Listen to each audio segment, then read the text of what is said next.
বন্দে পুরুষোত্তম, বন্দে পুরুষোত্তম, বন্দে পুরুষোত্তম। শুরু করছি আজকের বোধবীক্ষণের মাসিক সৎসঙ্গ অনুষ্ঠান। প্রথমেই আমরা দয়াল আমার প্রভু আমার এই বিশেষ প্রার্থনা দিয়ে শুরু করব অনুষ্ঠান। প্রার্থনায় থাকছেন আমাদের স্নেহের সুদীপ পাত্র, বালি হাওড়া থেকে, সরি আন্দুল থেকে, সরি। আমি শ্রদ্ধেয় গুরু ভ্রাতাকে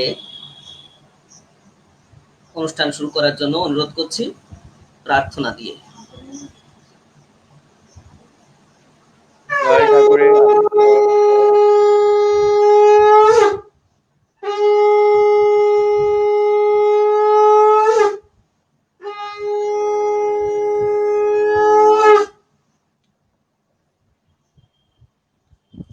দয়াল ঠাকুরের আশিস স্মরণে প্রণাম জানিয়ে আজকের প্রার্থনা শুরু করছি। দয়াল আমার, প্রভু আমার, বিভব বিভূতি সত্তা, বিভু আমার, পাতা আমার, দিদি পুনি গোপ্তা, তারণ পীড়ন যা করো তুমি, আনাহারে বাহুকায় রাখো, তাকাও কিনা আমার দিকে, কিংবা ঘৃণার চোখকে দেখো।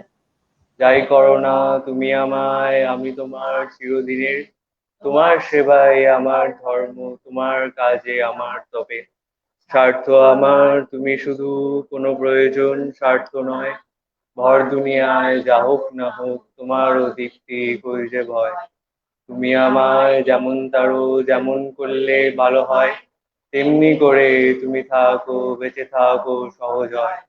তোমার সেবা, তোমার কর্ম, তোমার ধর্ম নীতির স্রোত, সেইগুলিরই শুশ্রূষা সেবায় আমার সত্তা ধর্ম। তোমার দৃষ্টি সৃষ্টি বসুন, বিশ্বে তোমার জয়গান, তাই যেন হয় সাধনা, তাই হোক আমার অভিযান। আশীর্বাদ করো, তুমি থাকো, বেঁচে থাকো চিরদিন, আমি তোমার সেবক হয়ে থাকি যেন। ছল করে আরা ভালোবাসে, পুষে রাখে গাবিলতি, কথা বাবা কাজে আজে নাইকো নিষ্ঠা অনুগতি।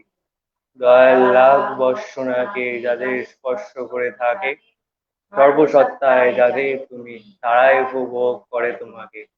তুমি করে দাও চাই না আমি তোমায় ভালোবাসি বলে, হৃদয় তোল ভালোবাসা তোমার পায়ে পলুক ঢোলে।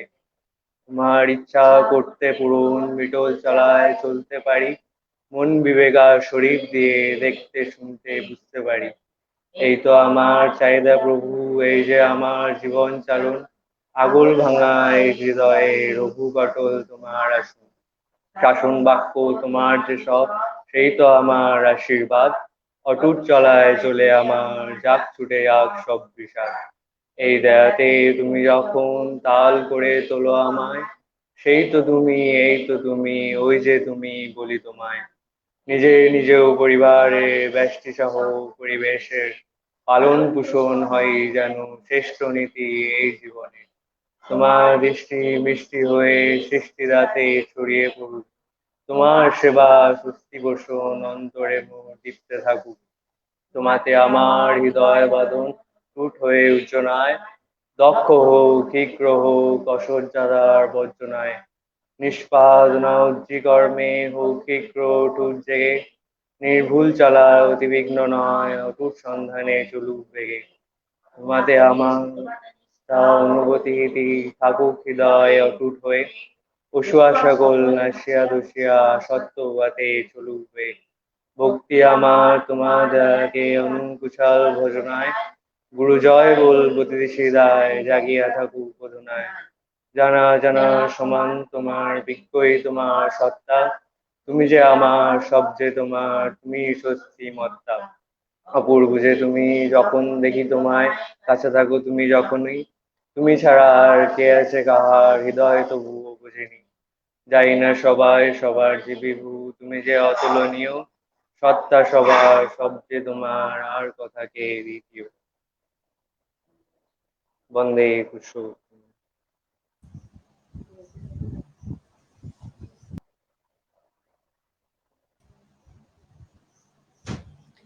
বন্দে পুরুষোত্তম। আমরা প্রার্থনা সবাই মিলে প্রার্থনা করলাম, যেখানে স্নেহের গুরুভ্রাতা শ্রী সুদীপ পাত্র সবাইকে শোনালেন সবার সামনে প্রার্থনাটা। তার কণ্ঠে আমরা সকলে উপভোগ করলাম। আমার আন্তরিক অভিনন্দন ও ভালোবাসা রইল দয়ালের রাতুল চরণে। তার সুস্থ সুস্থ দীর্ঘ ইষ্টময় জীবনের প্রার্থনা করি। আমরা আশা করি আবারও আমরা সেই সুদীপ পাত্র মশাইকে এরকম অনুষ্ঠানে পরবর্তীতে পাব। জয়গুরু।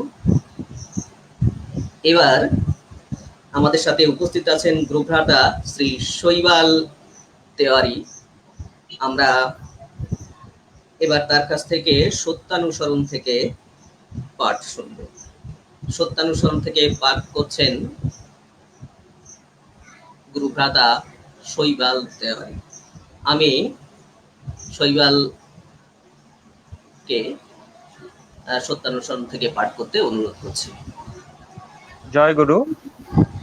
শ্রী শ্রী ঠাকুরের শ্রীহস্ত লিখিত গ্রন্থ সত্যানুসরণের একটি অংশ পাঠ করছি।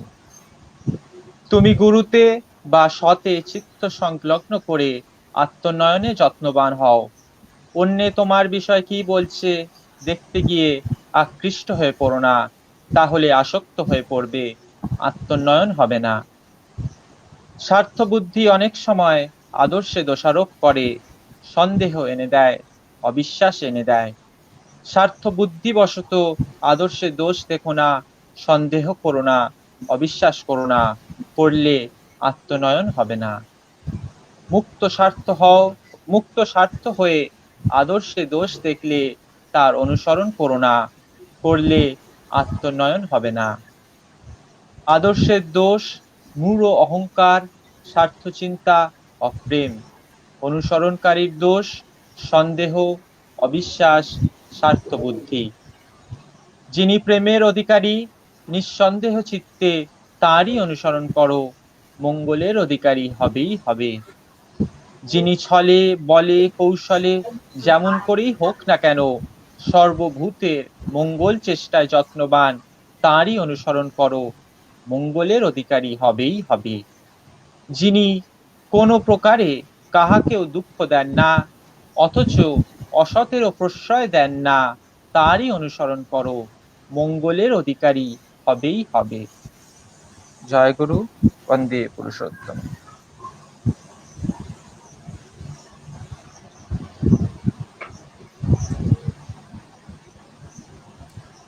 জয় গুরু। আমরা সত্যানুসরণ থেকে নির্বাচিত অংশ পাঠ শুনলাম শ্রদ্ধেয় গুরুভ্রাতা শ্রী শৈবাল তেওয়ারি মহাশয়ের কাছে। একটা সুন্দর অংশ পাঠ করলেন। সত্যি যিনি প্রেমের অধিকারী, আমরা তার চরণে নিবেদিত হয়ে প্রেমের অধিকারী হব, এই বিশ্বাস আমাদের আছে। আমরা এবার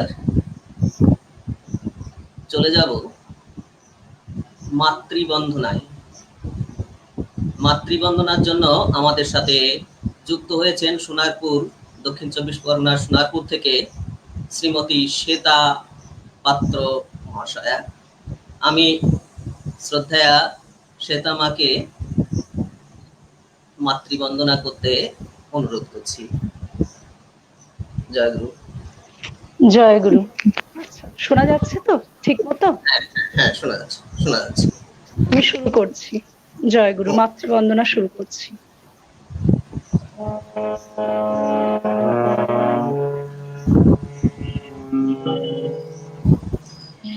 পদ্ম আসন ধান ভরা ক্ষেত, মায়ের পায়ে কৃষি শিল্প বাহন মায়ের, তারি যন্ত্র ওড়না মায়ের, একই তন্ত্র, পদ্ম আসন, ধান ভরা ক্ষেত, মায়ের পায়ে কৃষি শিল্প, বাহন মায়ের তারি যন্ত্র, ওড়না মায়ের একই তন্ত্র, পদ্ম আসন, ধান ভরা ক্ষেত।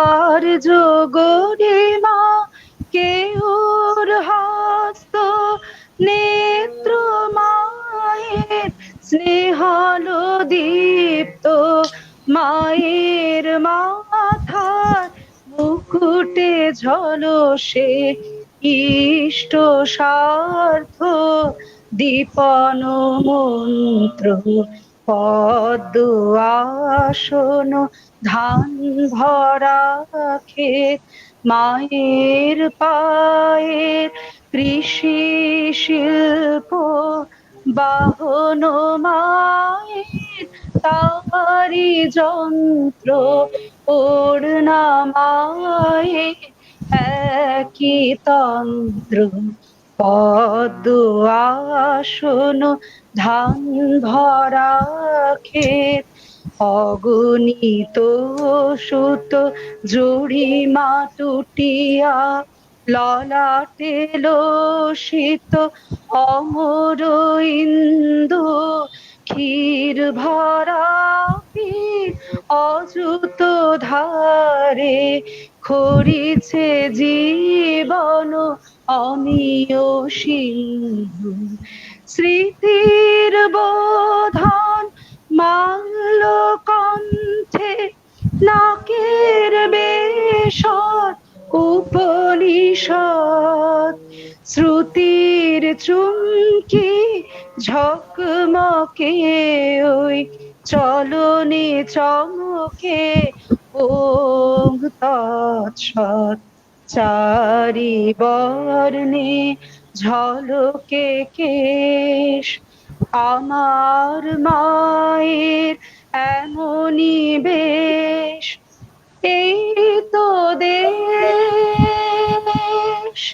চারি বর্ণে ঝলকে কেশ, আমার মায়ের এমনই বেশ, এই তো দেশ, স্বস্তি স্বস্তি ওঠে কলরব, সাম্য দুলিয়া ফুলিয়া ধায়, ইষ্ট আনত বিপ্লবী প্রাণ, বিদ্রোহ দলি নতি জানায়, স্বস্তি স্বস্তি ওঠে কলরব, সাম্য দুলিয়া ফুলিয়া ধায়, ইষ্ট আনত বিপ্লবী প্রাণ, বিদ্রোহ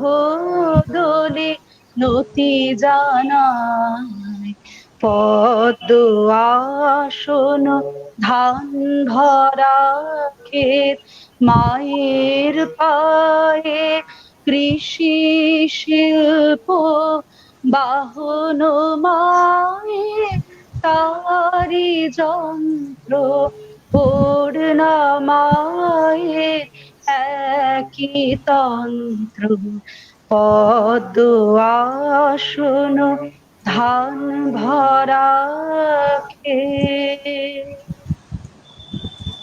জয় গুরু।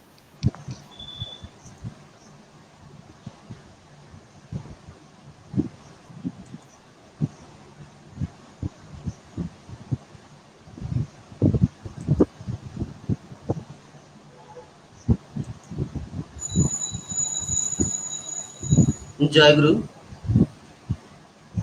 শ্রদ্ধা শ্বেতামাকে আন্তরিক অভিনন্দন।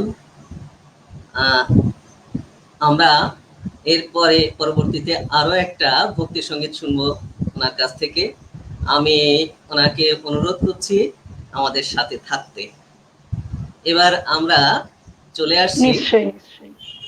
আচ্ছা, এবার আমরা চলে আসছি নারী নীতি গ্রন্থ থেকে পাঠ করবেন কুমারী সহেলি মজুমদার। উনি আমাদের সাথে হাবড়া থেকে যুক্ত হয়েছেন। আমরা এবার নারী নীতি গ্রন্থ থেকে পাঠ শুনব সহেলি মজুমদারের কাছে। আসুন নারী নীতি গ্রন্থ থেকে পাঠ উপভোগ করি। সহেলি সত্য।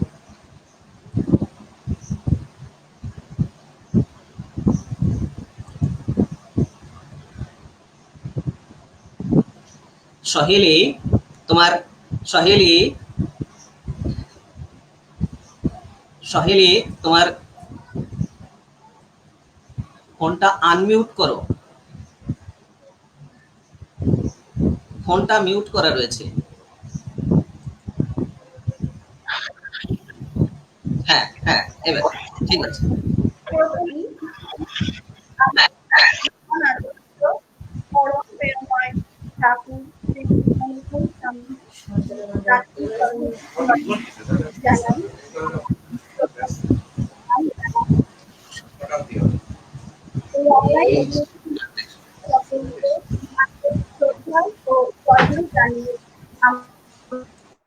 ঠাকুরের বাণী গ্রন্থ নারী নীতি থেকে কিছু অংশ পাঠ করে শোনাচ্ছি।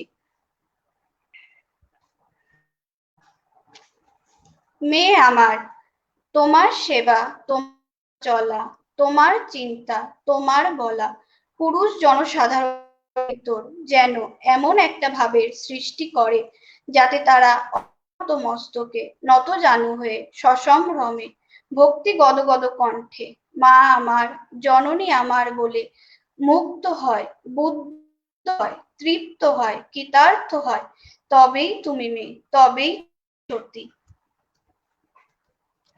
শুচি ও পরিচ্ছন্ন, সবসময় শুচি ও পরিচ্ছন্ন থাকিও।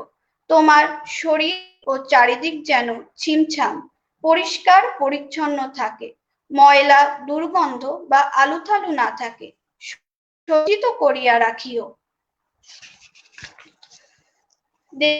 যেন সুন্দর ও স্বস্তিকে অনুভব করা যায়। তাই বলি শুচিবাইগ্রস্ত হইও না। দেখিও স্বাস্থ্য ও তৃপ্তি তোমাকে অভিনন্দিত করিবে।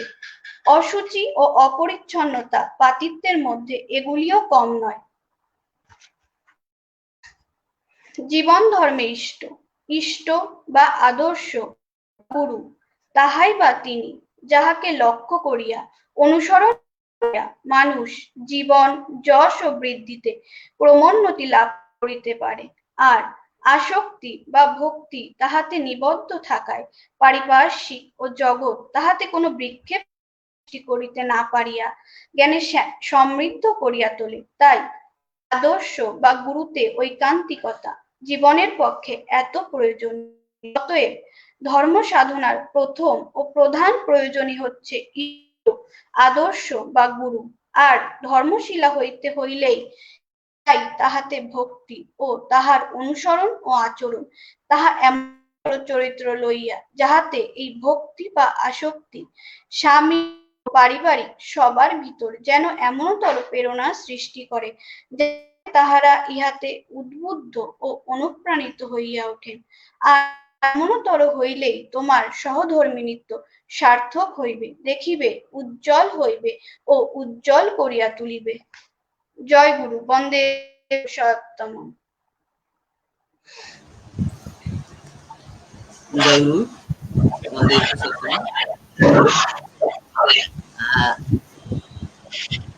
নারী নীতি গ্রন্থ থেকে পাঠ করলেন ইষ্টপ্রাণা কুমারী সহেলি মজুমদার। তিনি আমাদের সাথে যুক্ত হয়েছেন উত্তর চব্বিশ পরগনা হাবড়া থেকে। তাকে আন্তরিক অভিনন্দন, আমরা কৃতজ্ঞ রইলাম। তার সুস্থ স্বাস্থ্য এবং ইষ্টপ্রাণ দীর্ঘ জীবনের প্রার্থনা করি দয়ালের রাতুল চরণে। আমরা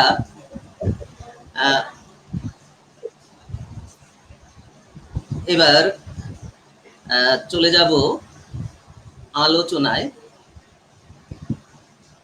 আপনারা অনেকেই অপেক্ষা করে আছেন নির্ধারিত বিষয়ের উপর আলোচনা উপভোগ করার জন্য।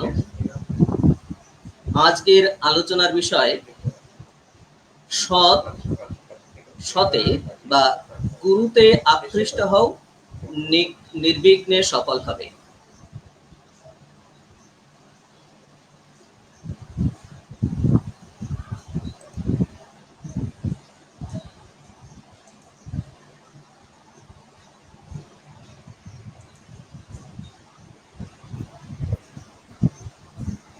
এই বিষয়ের উপর শ্রী শ্রী ঠাকুরের দৃষ্টিভঙ্গিতে আলোকপাত করবেন। আমাদের সাথে উপস্থিত রয়েছেন জামশেদপুর থেকে শ্রদ্ধেয় শ্রী চন্দ্রনাথ মুখার্জি দা,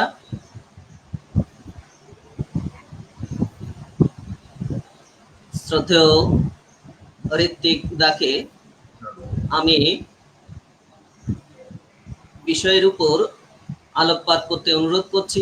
শ্রী শ্রী ঠাকুরের দৃষ্টিভঙ্গিতে সতে বা গুরুতে আকৃষ্ট হও, নির্বিঘ্নে সফল হবে, এই বিষয়ের উপর আলোকপাত করতে অনুরোধ করছি।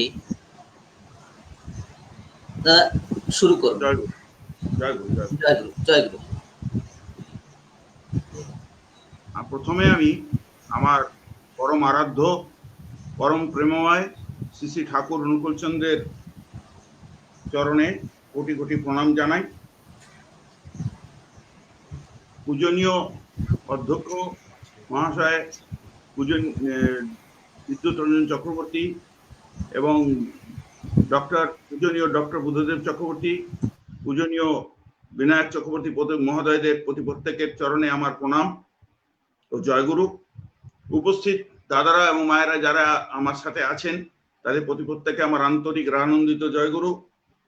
আজকের এই বিশেষ অনলাইন অধিবেশনে যারা এটাকে দেখছেন এবং পরে দেখবেন, প্রতি প্রত্যেকের কাছে পরমপিতার কাছে প্রার্থনা করি সবাই সুস্থ সুন্দর ইষ্টময় জীবন এবং প্রত্যেকের জন্য আমার আন্তরিক আনন্দিত জয়গুরু।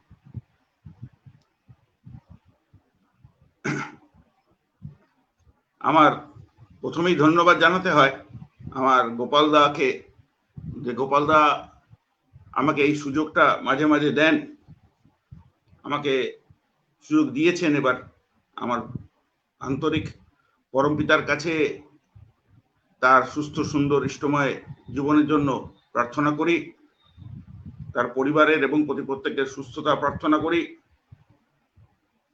আজকের যে বিষয়বস্তুর উপরে বলতে আমাকে অনুরোধ করেছেন, যেটা বা আদেশ করেছেন, সতে বা গুরুতে আকৃষ্ট হও, নির্বিঘ্নে সফল হবে। যাই হোক, আমি প্রথমেই বলে রাখি, যদি ভুল বা কিছু বলি সেটা দোষ আমার, আর যদি ভালো বলি সেটা ক্রেডিট আপনাদের এবং আমার পরম পিতার।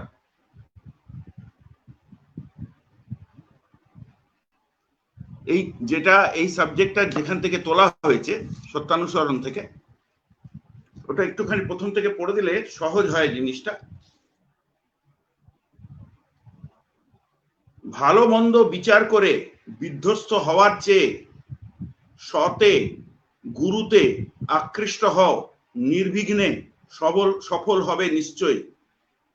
আবার পড়ছি, ভালো মন্দ বিচার করে বিধ্বস্ত হওয়ার চেয়ে সতে গুরুতে আকৃষ্ট হও, নির্বিঘ্নে সফল হবে নিশ্চয়ই।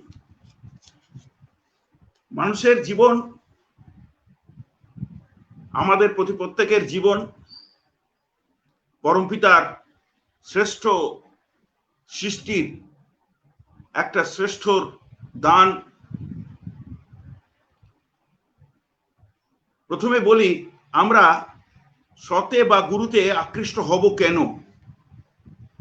কখন হব, কোন প্রয়োজনে হব, এটা আমাদের একটু বুঝতে সময় লাগবে, একটু সময় তো লাগবে। সবাই টক করে সেটা আকৃষ্ট হতে পারে না।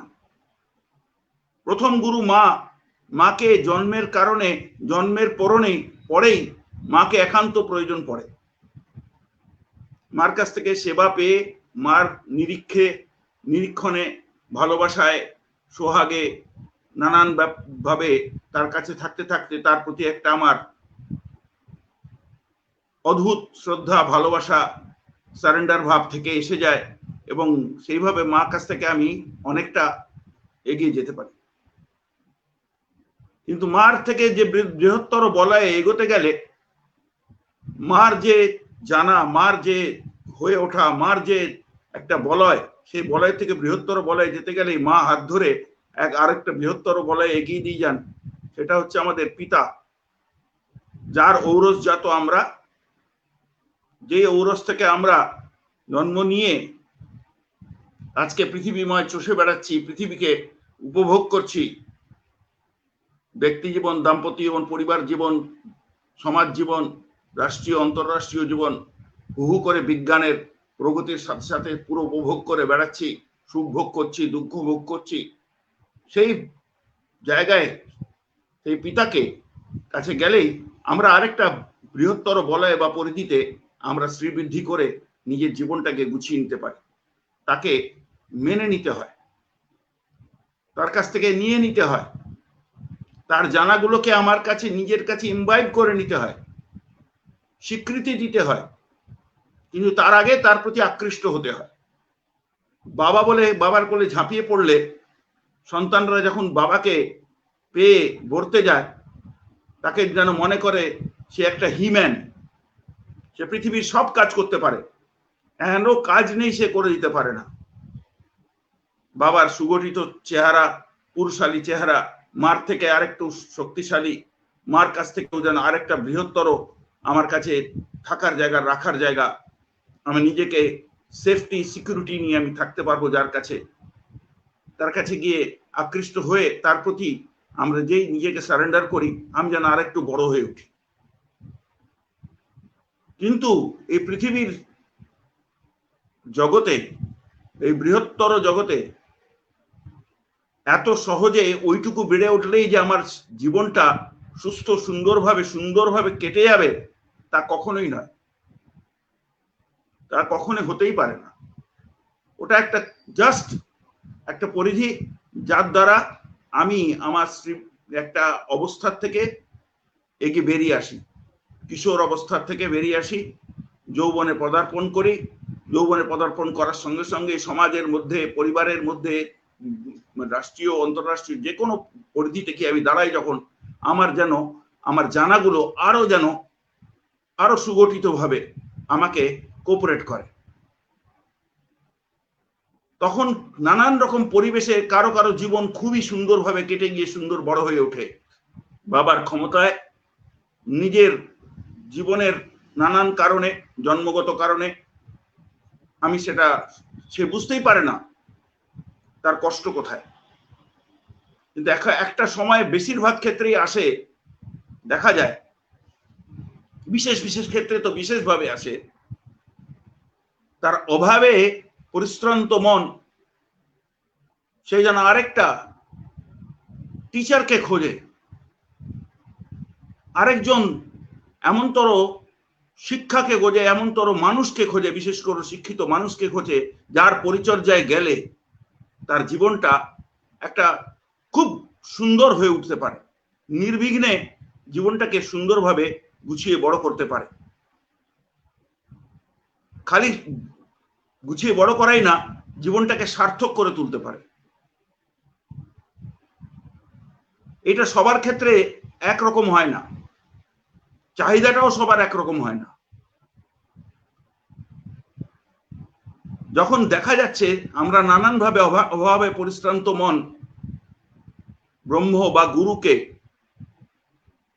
খোঁজে, জিজ্ঞাসা করে, তার কাছে তাকে পাওয়ার আশা করে, তাতে নিজেকে কিভাবে তার সাথে অ্যামালগামেট করতে পারা যায়, তার প্রতি শ্রদ্ধা, অবনত একটা বিনীত আকাঙ্ক্ষা নিয়ে সে ঘুরে বেড়ায়, কিন্তু সবার কপালে টক করে সেটা সুযোগ হয় না। আর পরম পুরুষ সবসময় তৈরি থাকে না, অনেক সময় ত্রাহিমামের অবস্থা থাকে, সে ব্যক্তি জীবনের ত্রাহিমাম হোক বা গোলকের ত্রাহিমাম হোক, এই বিশ্ব ব্রহ্মাণ্ডের একটা ত্রাহিমাম অবস্থা, বিশেষ করে পৃথিবীর একটা ত্রাহিমাম অবস্থার সৃষ্টি হয়, সেখানে তো আরো আরো মানুষ সবাই একসাথে একত্রে সেই ত্রাহিমাম থেকে তাকে খোঁজে। কাকে না? সৎ বা গুরুতে। সেই গুরুকে যখন সে খোঁজে, খুঁজতে খুঁজতে সে একটা জায়গায় এসে উপস্থিত হয়, সে তার ভালো লাগার জায়গায় উপস্থিত হয়। প্রথমে তাকে তার ভালো লাগে,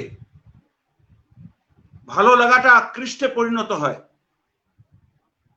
ধীরে ধীরে যত আকৃষ্ট হয়ে ওঠে তত তাতে তাতে তার প্রতি ইনকিউজিটিভনেস আসে, তাতে জানার ইচ্ছা হয়, তাকে বুঝবার ইচ্ছা হয়, তাকে তাকে অদ্ভুতভাবে পেতে ইচ্ছা করে। যেমন যেমন ভালো লাগা তেমন তেমন ভালোবাসার সৃষ্টি হয়। ভালো লাগার অনুযায়ী ভালোবাসা, আকৃষ্টের সাথে সাথে ভালো লাগা, ভালো লাগার সাথে ভালোবাসা, ভালোবাসা অনুযায়ী ভালো করা, ভালো করার মধ্যে দিয়ে ভালোবাসাটা একটা মূর্ত রূপ ধারণ করে। ভালো করা ছাড়া ভালোবাসাটা যেন একটা হাওয়ার গতি, জাস্ট যেন একটা লাগা, ফল্গু হাওয়া বয়ে চলে গেল, ফাগুনের হাওয়া বয়ে চলে গেল, তথাকথিত, ওটাতে কোনো লাভ হয় না। কিন্তু ভালোবাসার সাথে যেই ভালো লাগাটা আমাদের ভিতর থেকে ভালো করাটা এসে যায়, আমরা অনেকটাই উতরে যাই, অনেকটাই পার পেয়ে যাই, অনেকটাই নির্বিঘ্নে অনেকটা পথ অতিক্রম করে ফেলি। তথাকথিত ব্যক্তি জীবন, দাম্পত্য জীবন, পরিবার জীবন, সাথে আমার একটি জীবন আমার জন্য অপেক্ষা করছে, সেটা হচ্ছে মানব জীবন। সেই মানব জীবনকে ব্যাখ্যায়িত অনেকে করে আধ্যাত্মিক জীবন, স্পিরিচুয়াল লাইফ, ইটারনাল লাইফ, অনেকে অনেক রকম ভাবে আখ্যায়িত করে। সাধারণ চোখে যদি দেখি আমি, আমার কাছে একটা মানব সত্তা আছে, সেই মানব সত্তায় সেটাকে ঠিক ঠিকভাবে আমি যখন ফুটিয়ে উঠতে চাই, আমি ঠিক ঠিকভাবে সার্থকতায় আনয়ন করতে চাই সে আমার জীবনটাকে, বিশেষ ব্যক্তি জীবনটাকে, তখন কিন্তু সেই অমনি একটা গুরু, একটা সৎ, একটা পূর্ণাঙ্গ গুরু বা সতের আমার প্রয়োজন হয়ে পড়ে। ধাপে ধাপে গুরু বদলে বদলেও যাওয়া যায়, তেমনি যদি সৎ গুরু পাওয়া যায় যিনি বোঝেন যে আধার অনেক উঁচু আধার, সে আধারকে আরো তর এগিয়ে যাওয়ার জন্য তিনি আরো গুরুর দিকে নিজেকে তাকে পুশ ব্যাক করেন, তাকে আদেশ দেন, তাকে নির্দেশ দেন, তাকে পথ দেখিয়ে দেন যে তুমি অমুক জায়গায় যাও। আমি ভারতের অনেক সাধক সাধিকাদের বা যারা পরমহংস আখ্যায়িত এমন অনেক মানুষের জীবনে আমি পড়েছি, জীবনে 6 থেকে 7টা গুরুকরণ হয়েছে। গুরুকরণ করার পর তাতে যতটা কৃষ্ট হয়েছে সে তেমন ভাবে বেয়ে গেছে। শেষমেশে এক পরমহংস আখ্যায়িত হয়ে মানুষের সেবায় নিজেকে নিয়োজিত করে নিজেকে তাদের মধ্যেই বিলীন করে দিয়েছে ভক্তমণ্ডলীর মধ্যে। তাদের ভালো হোক, তাদের কি করে তাদের জীবনটা সার্থক হয় সেই জন্য চেষ্টায় করে গেছে। কিন্তু তাতে একটা খালি জাস্ট সার্থকতা আসে। কিন্তু এই মানব জীবন বিশেষ করে যখন একটা ক্রাইসিসে পড়ে যায়, যুগে যুগে সেই ক্রাইসিসের সময় as per our beloved, our supreme, তার কমিটমেন্ট অনুযায়ী যদা যদা হি ধর্মস্য গ্লানির্ভবতি ভারত, তিনি যখন কমিটমেন্ট করেছিলেন অধর্মস্য তদাত্মদান স্যাম্যহম পরিত্রাণায় সাধুনাং বিনাশায় চ দুষ্কৃতম ধর্ম সংস্থাপনার্থায় সম্ভবানি যুগে যুগে, তিনি যখন কমিটমেন্ট করেছিলেন সেই অনুযায়ী তিনি বারবার আসেন, ব্যক্তি বিশেষের হাতও ধরেন, দরকার পড়লে সামূহিকভাবেও হাত ধরেন।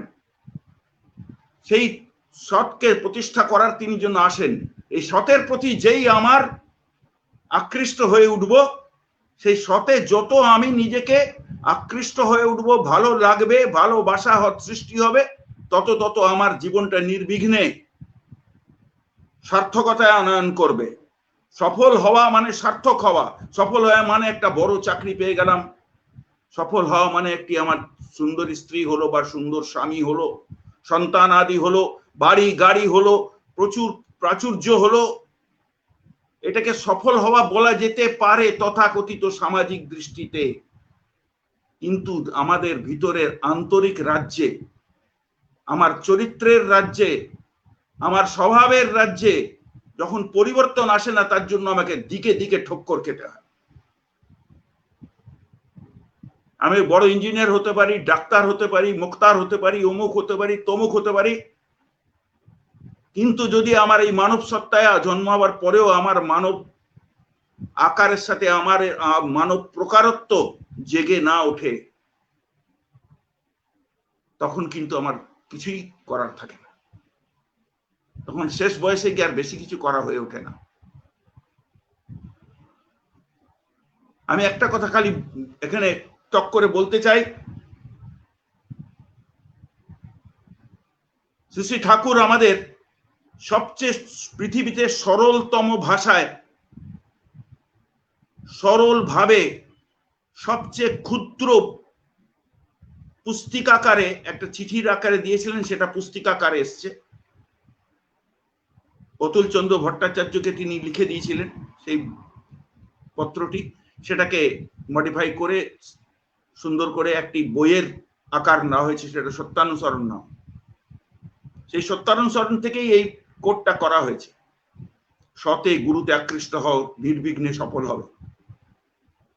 এটি একটা এমন ইন্টারভেনাস সাহিত্য ভেলা, যাতে ডুব দিলে কেউই বিফল হয় না, অনেকটাই তরে যায়। ওটা নিয়ে যদি চলতে পারা যায়, ওটা নিয়ে যদি কিছুটা এগিয়ে নিয়ে যাওয়া যায়, অনেকটাই সে তরে যায়। সেই সত্যানুসরণের নানানভাবে ঠাকুরের যে বলাগুলো, আগে আমি এটা কিছুটা পাঠ করতে চাই, একটু কোট করতে চাই, তারপর আমি যেটুকু আমার বোধ বুদ্ধি বিচার আমার জানা, সেটা আমি পরে একটু ব্যাখ্যা করব। প্রথমে বলছি, তিনি বলছেন, তুমি যদি সৎ হও, তোমার দেখা দেখি হাজার হাজার লোক সৎ হয়ে পড়বে। তিনি এমন আশ্বাস দিচ্ছেন, তিনি এমন আশ্বাস দিচ্ছেন যে তুমি যদি সৎ হও, তোমার দেখা দেখি হাজার হাজার লোক সৎ হয়ে পড়বে। এমন একটা আশ্বাস বাণী, সেই আশ্বাস বাণী শুনলে অটোনোমাসলি যার ভিতরে মানব সত্তা জাগরিত আছে, মানব সত্তার একটা প্রীতি আছে, নর্মাল চ্যাস্টিটি নিয়ে সে চলছে, তার ভিতরে তার প্রতি আকৃষ্ট হবেই হবে। যার বার্তা, যিনি এই বার্তা দিচ্ছেন পৃথিবীর বুকে, তার প্রতি সে আকৃষ্ট হবেই।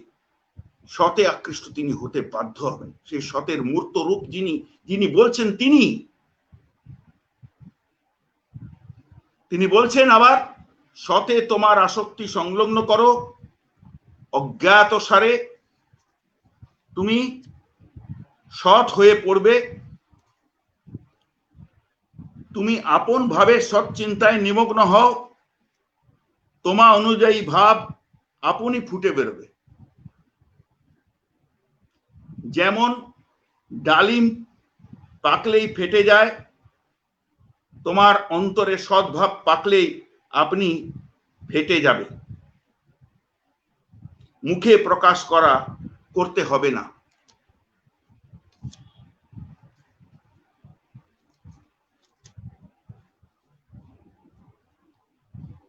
তারপরে তিনি বলছেন, ছাত্র শিষ্য প্রাণপণে আনন্দের সহিত গুরুর আদেশ পালন করেছে।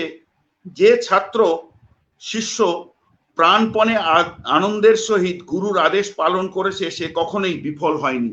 আবার সেই কথা, সফল হবে, বিফল হয়নি, একই কথা। তিনি বারবারই আমাদেরকে নানানভাবে আমাদের ভিতর থেকে জাগিয়ে তোলার চেষ্টা করছেন, সবল হবার চেষ্টা করছেন, দুর্বলতার বিরুদ্ধে যুদ্ধ ঘোষণা করার ঘোষণা করতে বাধ্য করছেন, চেষ্টা করছেন যাতে আমরা যুদ্ধ ঘোষণা করি। বারবার আমার দুর্বলতার কবলে পড়ে গিয়ে অনুতপ্ত না হই।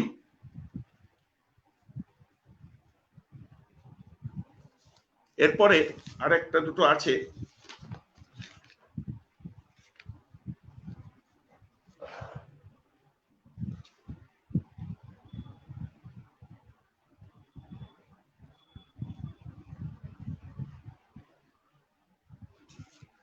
এক মিনিট। তুমি গুরুতে বা সতে চিত্ত সংলগ্ন করে যত্নবান হও। অন্যে তোমার বিষয়ে কি বলছে দেখতে গিয়ে আকৃষ্ট হয়ে পড়ো না, তাহলে অশক্ত হয়ে পড়বে, আত্মোন্নয়ন হবে না।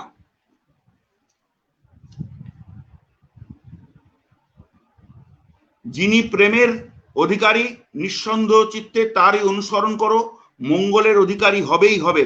যিনি ছলে বলে কৌশলে যেমন করেই হোক না কেন সর্বভূতের মঙ্গল চেষ্টায় যত্নবান, তারই অনুসরণ করো, মঙ্গলের অধিকারী হবেই হবে। যিনি কোনো প্রকারে কাহাকেও দুঃখ দেন না অথচ অসতের প্রশ্রয় দেন না, তারই অনুসরণ করো, মঙ্গলের অধিকারী হবেই হবে। এরপরে তিনি বলছেন আমাদের সফল হওয়ার যে একটা চাবিকাঠি আছে, তার জন্য ব্যক্তি জীবনের কিছু আমার এমন জিনিস প্রয়োজন যেটা আমি বারবার যে কারণে নিজে বিফল হই। কোন স্পিরিচুয়ালি বা অলৌকিক ভাবে তিনি আমাকে সফল করতে চাইছেন না। তিনি আমার কাছ থেকে বলছেন, প্রথমে বলছেন একটা কথা, তারপরে তিনি বুঝিয়ে দিচ্ছেন কেমন। বলছেন যে বলায় কম ও কাজে বেশি, এক মিনিট,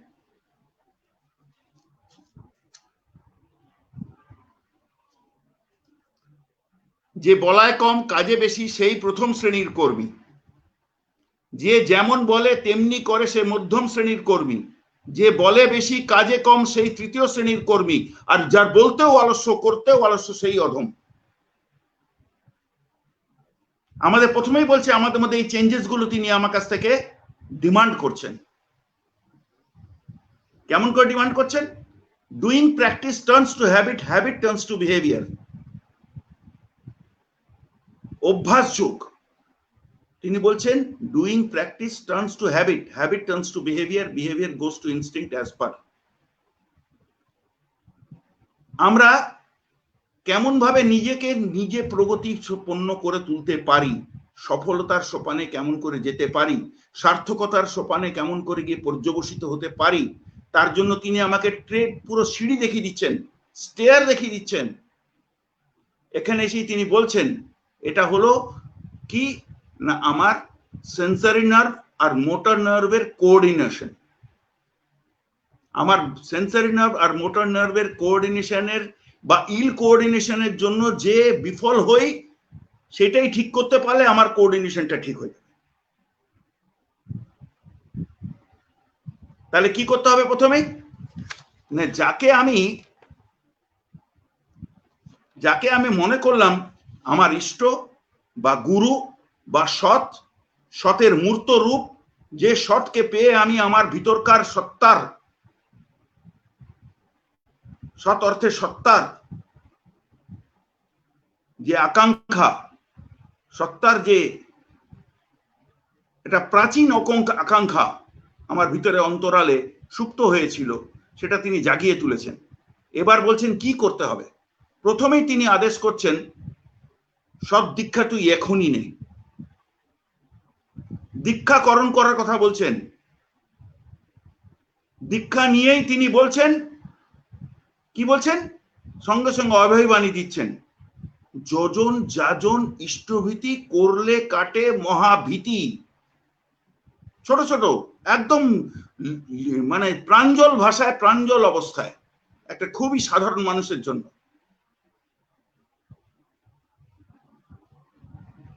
তিনি বলছেন যজন যাজন ইষ্টভীতি করলে কাটে মহাভীতি।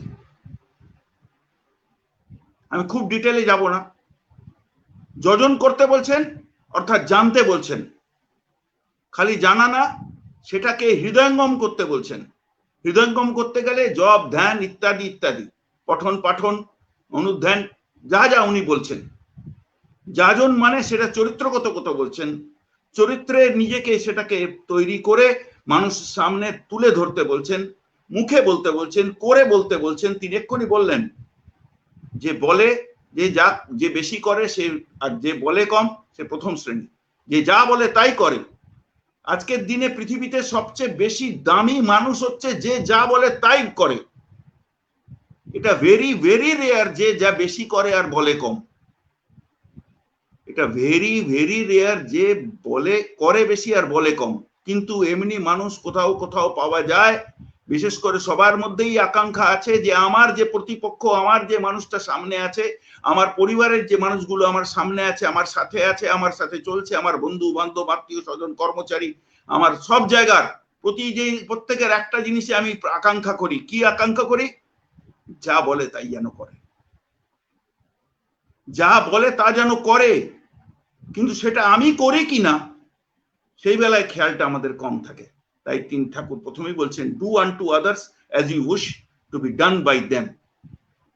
তুমি অন্যের কাছে তাই করো যা তুমি তাদের কাছ থেকে আশা করো, আকাঙ্ক্ষা করো। আমাকে এইটাই প্রথমে নিজের প্রতি করতে হবে। এই করাগুলোর মধ্যে দিয়ে হলো যাজন হচ্ছে। এরপরে ইষ্টভৃতি অর্থাৎ ইষ্টকর্ম, যা মঙ্গল বলে বুঝলাম, যা মঙ্গল বলে আমি মঙ্গল রূপে যেটাকে মঙ্গল মনে করছি তা করা। এবং যিনি মঙ্গল মূর্তি, যে যাকে আমার প্রাণের প্রাণ, আমার পরম পরম আত্মীয়, যিনি চরম পরম আত্মীয়, যিনি, তার জন্য নিজের কিছু কর্ম যোগ দেওয়া, তাকে আহার, তাকে খাওয়ানো পড়ানোর জন্য, তার জন্য কিছু করা, তাকে নিবেদন করা। নিজে প্রাতঃকালে উঠে সকালে নিজে জলগ্রহণের পূর্বে তাকে আগে নিবেদন করা, নিজের রক্ত জল করা, নিজের পরিশ্রম করে অর্জন করার মধ্যে দিয়ে তাকে কিছু দেওয়া। করতে করতে এই ভালো লাগা, আকৃষ্ট হওয়া, ভালো লাগা, ভালোবাসায় পর্যবসিত হচ্ছে। এবং এই ভালোটা যত দৃঢ়তর, যত সুঠাম হয়ে উঠবে, ততই যেন আমি তার কাছে তাকে পাগল পাড়ার মতো তাকে ভালোবাসতে শুরু করেছি, তাকে পেতে ইচ্ছা করবে। তার কথায়, তার বার্তায়, তার পঠনে, তার পাঠনে, নানান বইয়ের মধ্যে দিয়ে তাকে যেমন ভাবে আমি পেয়ে উঠব, তাতে যেন আমি আরো পাগল পাড়া হয়ে উঠতে বাধ্য। এবং সেই মুহূর্তেই আমার ভিতরে দেখতে পারবো নানান রকম ত্রুটিগুলো। কেন? তিনি আমার আদর্শ রূপ, সৎ গুরু, তিনি আমার আদর্শ রূপ। তিনি আদর্শ রূপে ধরা দিয়েছেন, আয়নার মতো ধরা দিয়েছেন।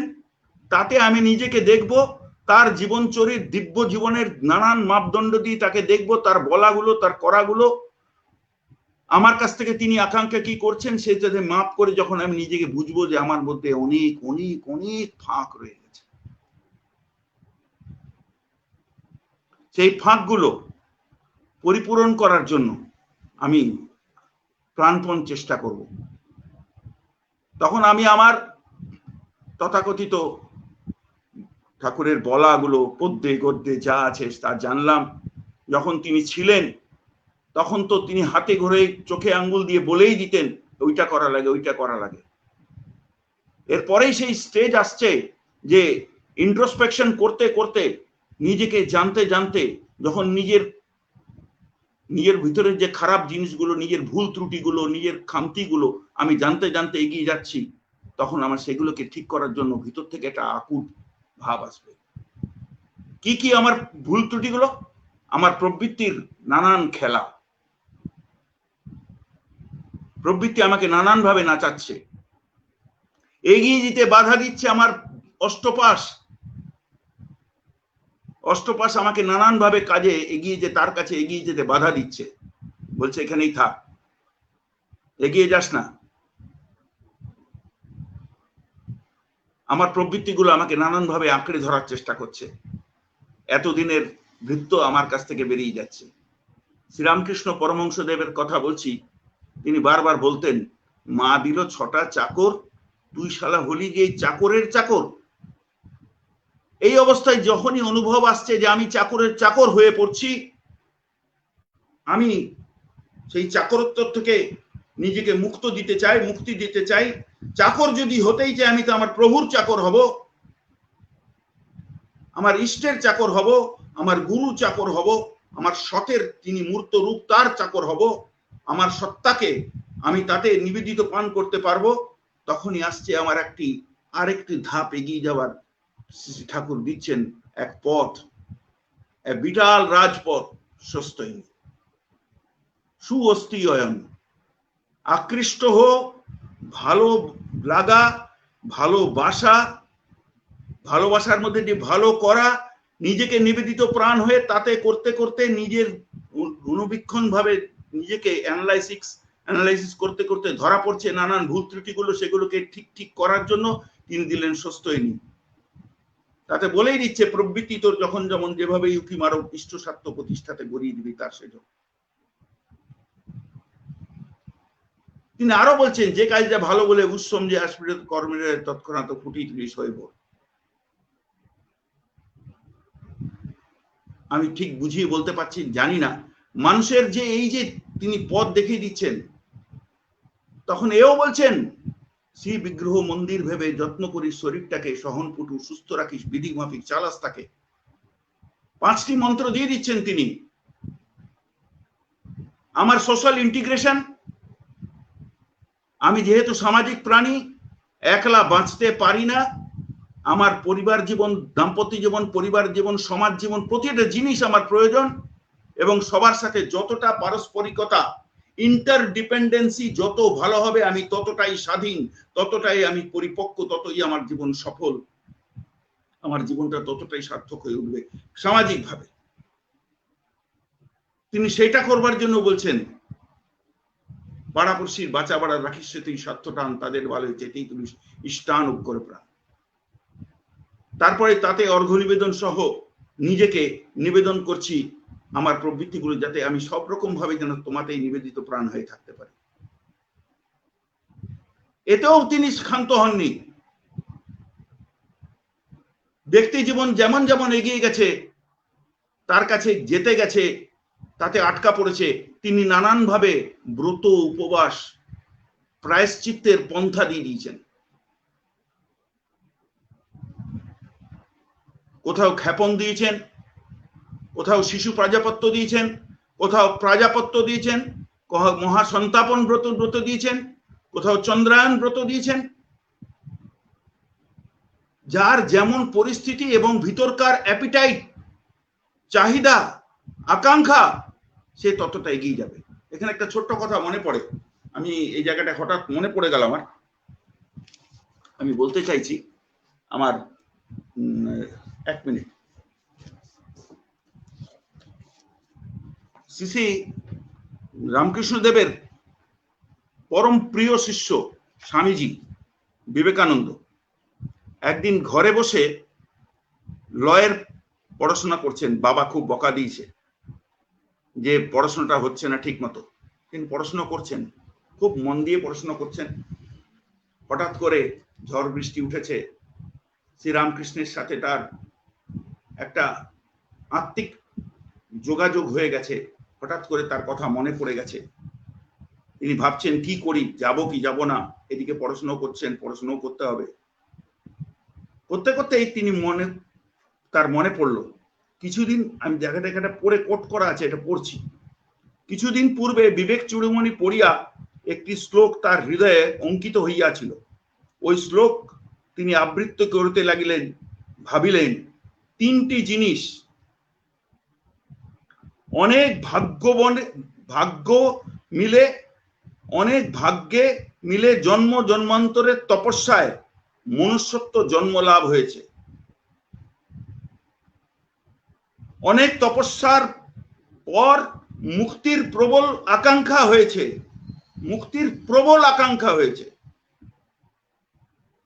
আবার অনেক তপস্যার পর পরম পুরুষের সাক্ষাৎ পেয়েছি। এবার আর ছাড়াছাড়ি নাই। আমাকে রইল লয়ের বই, আমি চললাম তার কাছে। তিনিও চেপে ধরলেন, এত রেতে এলি কেন? এত রেতে এলি কেন, আমাকে নিস না, আমাকে মানিস না, আমি নাকি উন্মাদ, আমি নাকি বলি বানিয়ে বানিয়ে বলি, মার সাথে আমার কথা হয় না, গুলো আমার বানানো কথা, এলি কেন? ঠাকুরকে বললেন, ঠাকুর আমি তো জানি না আমি কেন এসেছি, তবে মনে হয় আমি তোমাকে ভালোবাসি, তাই এসেছি। এই ভালোবাসাটুকু যার জীবনে পরম পুরুষের প্রতি জেগে উঠেছে, তাকে বিফল মনোরথ হতে হবে না, নির্বিঘ্নে সফল হবে। নির্বিঘ্ন মানে বিঘ্ন থাকবে না তা নয়। এক স্বামীজির জীবনে যদি দেখি, সন্ন্যাস জীবন হবার পর, শ্রীরামকৃষ্ণদেব চলে যাবার পর নির্বিঘ্নে হয়ে গেছিলেন তিনি। স্বামীজি সন্ন্যাস নেবার পর সোজা গিয়ে আমেরিকাতে গিয়ে brothers and sisters of America বলে পৃথিবীর একটা স্ট্যাম্পিং করে নিয়েছিলেন যে best Monk of the world, সনাতন ধর্মের ধ্বজাধারী একটা বেস্ট হিউম্যান মঙ্ক বা বেস্ট সনাতন ধর্মকে প্রমাণ করবার চেষ্টা করেছিলেন। তা না, নির্বিঘ্নে কখনো হয় না, বাধা তো আসবেই। তাই ঠাকুর বানিয়েও দিচ্ছেন, ইষ্টি চলন থাকেই যদি রুখবে না তোর দুর্গতি, দুর্গতি সব দুর্গ হয়ে আনবে জয়ে উন্নতি। আমার ভিতরকার টেনাসিটি বেড়ে যাবে, আমার ভিতরকার তেজ বেড়ে যাবে, আমার ভিতরকার জিদ বেড়ে যাবে। আমি সফল হবার জন্য যেটুকু কর্মক্ষম হওয়া দরকার, যতটা আমার করা লাগে, তাতে আমি নিবেদিত প্রাণ করে তুলতে পারবো নিজেকে। শরীর প্রথমেই তিনি বলে দেন, শ্রী বিগ্রহ মন্দির ভেবে যত্ন করিস শরীরটাকে, সহনপটু সুস্থ রাখিস, বিধি মাফিক চালাস তাকে, ক্যালাস না, কেয়ারলেস না। অদ্ভুত ভাবে তিনি আমাদের বলছেন, কম কম জিনিসের মধ্যে দিয়েও আমি কেমন ভাবে তার কাজ করে আসতে পারি। হঠাৎ করে তিনি বললেন, আমার পাকা প্যান্ডেলের দরকার। লোকে ভাবলো, এই ঠাকুর আবার বলেন এক একটা কথা, পাকা প্যান্ডেল গড়াতে হবে। যাকে বললেন তার কোন রকমই ব্যবস্থা নেই। তিনি কলকাতায় গিয়ে নানান রকম ব্যবস্থা করে, আমরা যদি পড়ি সেইগুলো পড়াশোনা করলে দেখা যাবে, সে চেষ্টা করে করে করে যেন পাকা প্যান্ডেলের ব্যবস্থা করলেন। লাভটা কি? ঠাকুরের পাকা প্যান্ডেল নিয়ে ঠাকুরের লাভ। হঠাৎ করে বললেন, আমাকে একটুখানি একটা কাজ করা লাগে, 40টা টাকা দিতে পারিস? অমুককে বলে দিলেন। সেই মহাশয় চলে গেলেন 40টা টাকা আনার জন্য। সারাদিন ঘুরে ঘুরে দেখা গেল কয়েকটা টাকাই মাত্র জুটেছে, 40 টাকা তো দূরের কথা। কিন্তু বিকাল থেকেই তিনি অসুস্থ হয়ে পড়লেন। বিকাল থেকে অসুস্থ হওয়ার পর দেখা গেল সেই মানুষটি ডাক্তার বদ্যি করে টোরে শেষ পর্যন্ত সেরে উঠলেন। ঠাকুর বললেন, যদি আরেকটু আগে শুরু করতে পারতো, বোধহয় এতটা রোগে এতটা বাড়তে পারতো না। বলতে কেন? ওর দরকার ছিল খুব হাঁটা। ওই হেঁটে হেঁটে হেঁটে হেঁটে ওর অর্ধেক রোগের নিরাময় হয়ে গেছে। এমনি করে ঠাকুর কাউকে হয়তো বলে দিলেন, আমার বেশ কয়েক কিলো তুলসী পাতা দরকার ওষুধ বানাবার জন্য। সেই তুলসী পাতা খুঁজতে গিয়ে সে চলে গেছেন এই বাড়ি সেই বাড়ি, তাতে গিয়ে রোজই তুলসী পাতা নিয়ে আসে। 10 দিনের মাথায় এতগুলো তুলসী পাতা আনতে হবে। তারপরের দিন দেখা যায় তুলসী পাতাগুলো শুকিয়ে এইটুকু হয়ে গেছে, ওজন আরো কমে গেছে। চেষ্টা করলেন সবাইকে বলতে, আমার জন্য কিছু তুলসী পাতা জোগাড় করে দেবেন। প্রত্যেকের সাথে ভাব ভালোবাসার সৃষ্টি করতে হলো, প্রত্যেকের কাছে অনুনয় বিনয় করতে হলো, প্রত্যেকে চিঠি লিখে জানাতে হলো, কিছু তুলসী পাতা আপনাদের পাড়ায় বা আশেপাশে কারো বাড়ি থেকে তুলে আমাকে এনে দিতে পারেন অমুক দিনের মধ্যে, কেন আমাকে বাকি দিনটা এনে গিয়ে ঠাকুরের কাছে পৌঁছে দিতে হবে। এই তুলসী পাতায় পেয়ে বসলো। আর ঠাকুরের বারবার বলা আছে, কাম কিয়ে যাও, নাম কিয়ে যাও, নাম কিয়ে যাও, কাম কিয়ে যাও।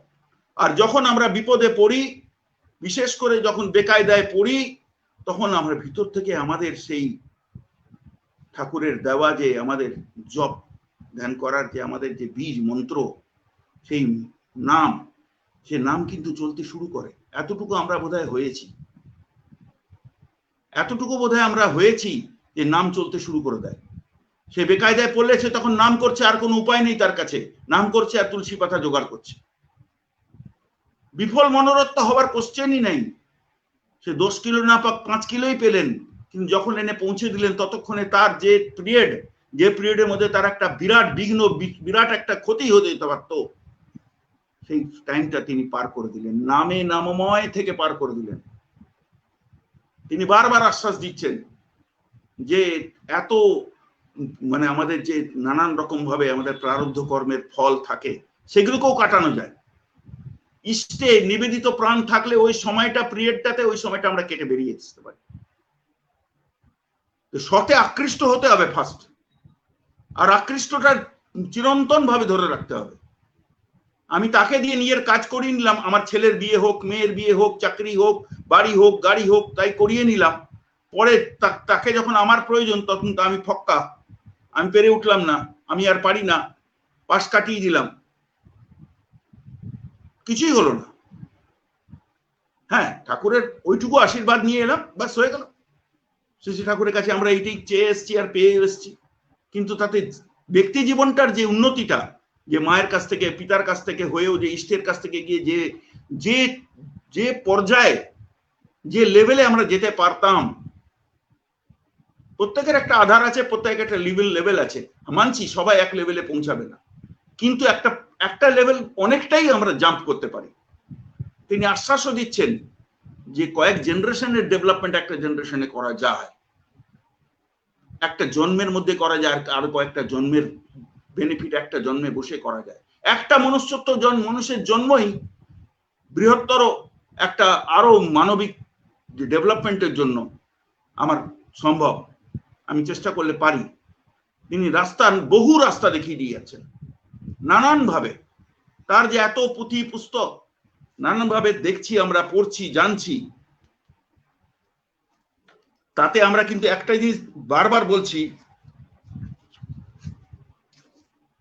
তিনি আমাদেরকে অ্যাওয়্যার করছেন যেমন, তেমন রাস্তাও দেখাচ্ছেন।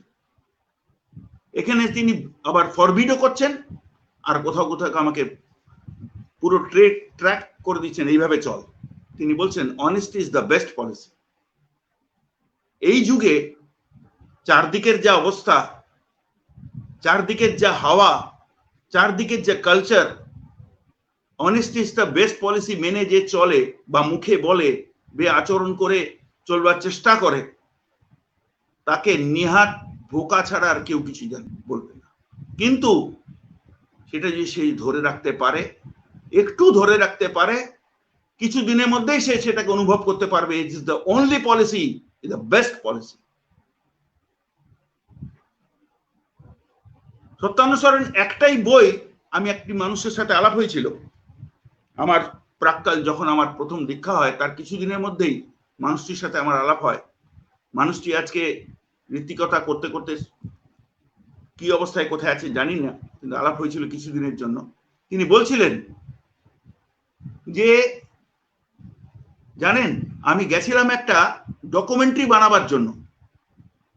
দাদা, আমি গেছিলাম সৎসঙ্গের একটা ডকুমেন্টারি বানাবার জন্য। ঠাকুরের জীবন নিয়ে তো কিছু করতে পারিনি, ঠাকুর চলে গেছেন, আমি একটা ডকুমেন্টারি বানাবার জন্য গেছিলাম। আমি এই ফিল্ম লাইনেই আছি। আর তিনি ডকুমেন্টারি বানাবার পর সৎসঙ্গ জগতের তিনি এসে বরদাকে বলছেন, শ্রী ঠাকুরের যে বড় ছেলে বরদা, ওনাকে বলছেন যে আমি তো বানিয়েছি, কিন্তু এটাকে রেডি করে ফিল্ম আউট করতে গেলে একটু টাইম লাগবে। বলছে ঠিক আছে, খুব ভালো কাজ করেছেন, আমি আপনাকে বেশি কিছু তো দিতে পারবো না, হ্যাঁ, টাকা পয়সা বা কিছু এমনি ভাবে এখন তো আপনি কিছু দিচ্ছি না আমি, তবে আমি আমার তরফ থেকে এই বইটা রাখুন। একটা সত্যানুসরণ বই দিয়েছিলেন ওনাকে। বইটাকে সুন্দর করে মলাট দিয়ে ভাঁজ করে একটা গিফট প্যাক করে থেকে দিয়েছিলেন, এটা পড়বেন, প্রয়োজনে অপ্রয়োজনে খালি থাকলে সুযোগ হলে এটাকে পড়বেন, একবার কমসে কম রিডিং দেবেন। দাদা বলেছেন। মানুষটি চলে গেছিলেন। আমার সাথে যখন তার আলাপ হচ্ছে তখন ওটা দীর্ঘ 10 বছর হয়ে গেছে, তখন সেই ডকুমেন্টারি ফিল্ম বানানোর পর। বলছে দাদা, তারপরে একদিন যখন ঘরে গিয়ে ব্যালকনিতে বসে সকালে চা খেয়েছি, তারপর হঠাৎ মনে পড়লো, আরে বইটা তো পড়া হলো না। হাতটা ধুয়ে, উনি বলেছেন হাতটা একটু পরিষ্কার রাখবেন, নোংরা হাতে হাত দেবেন না। হাতটা ধুয়ে সত্যানুসরণ বইটি নিয়ে পড়বার চেষ্টা করলাম। দাদা, ব্যালকনি থেকে উঠে গেছি, বাজারও করেছি কতদিন, চাকরি যেটা আমার কাজ সেও করেছি, কিন্তু সত্যানুসরণ বইটা পড়া শেষ হলো না। কতবার যে পড়েছি তাও ঠিক নাই। যত পড়ি তত মধু, যত পড়ি তত মধু, যত পড়ি তত আমার গাইডলাইন্স, আমাকে আরো ফলো আপ করবার চেষ্টা করেন। এত প্রাঞ্জল, এত সুস্থভাবে বলা, আমরা যে কোনো শ্রীরামকৃষ্ণের একটা জায়গায় আমি বলতে চাইছিলাম যে গুরু বা সতে আকৃষ্ট হলে কেমন ভাবে তার মানে মানুষের উন্নতি হয়ে যায়, অটোনোমাস হয় এবং বিফল মনোরথ হয়ই না, সফল হয়।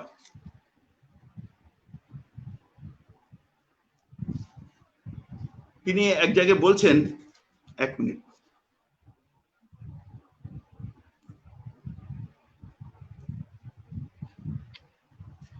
তিনি বলছেন প্রদীপ, অনেকে বলে আজকের যুগে যে ভগবান টগবান মানি না, আর ভগবান বা কি করবে, ভগবান কি করেছে, আর ভগবান দিয়ে কি হবে।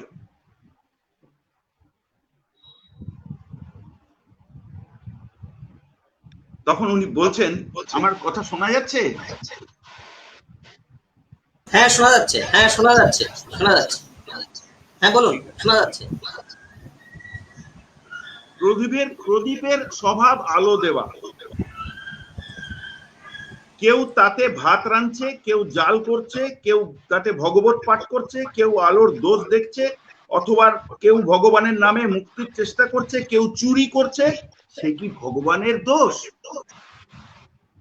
আলো তো সব জায়গায় আছে, অর্থাৎ ভগবান সব জায়গায় আছে।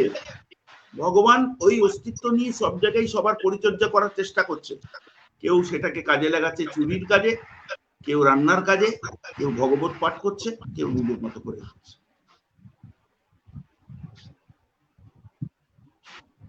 এই যে গাইডলাইন্স গুলো, আমরা যদি শ্রীরামকৃষ্ণের উপদেশ মালিকা বইটা, ছোট্ট বই, সত্যানুসরণের, আমি আগে এই বইটাই পড়তাম, বইটা আমার কাছে বড় প্রিয় ছিল, আমার নানান ভাবে আমার কাছে গাইড করত। শ্রী শ্রী ঠাকুরের চরণ কমলে স্থান পাওয়ার সঙ্গে সঙ্গে সত্যানুসরণটাও পেয়েছিলাম এবং তাতে পড়বার চেষ্টা করে চলেছি এখনো পর্যন্ত। এর শেষ নেই, পড়ে শেষ করা যায় না। এবং এই রিসেন্টলি যে ইষ্টানুসরণ বইটা আমার বিদ্যুৎদা সংকলন করেছেন, এই ঠিক এই বইটার সাথে ওই বইটা পড়া গেলে যেন মনে হচ্ছে আমরা যেন ঠাকুরের সাথে নিবাস করছি, ঠাকুরের ঘরে বসে আছি, ঠাকুরকে নিয়েই যেন আছি। আমি অনেক অসংখ্য ধন্যবাদ দিই আমার বিদ্যুৎদাকে, যে অনেক কষ্ট করে উনি, শুনেছি ভোর 3টের থেকে উঠে নানান রকম বই টই লেখেন, এবং বইগুলো লেখেন কার জন্য? আমাদের জন্য, আমার জন্য। এই বইগুলোকে যিনি সংকলন করা একটা বিরাট ব্যাপার। আমরা যদি ঠিক এইভাবে সৎচিন্তা নিয়ে সতে আকৃষ্ট হয়ে এগিয়ে চলতে থাকি, আমাদের আটকাতে পারবে না কেউ। একটা জিনিস আমি খালি বলতে চাই,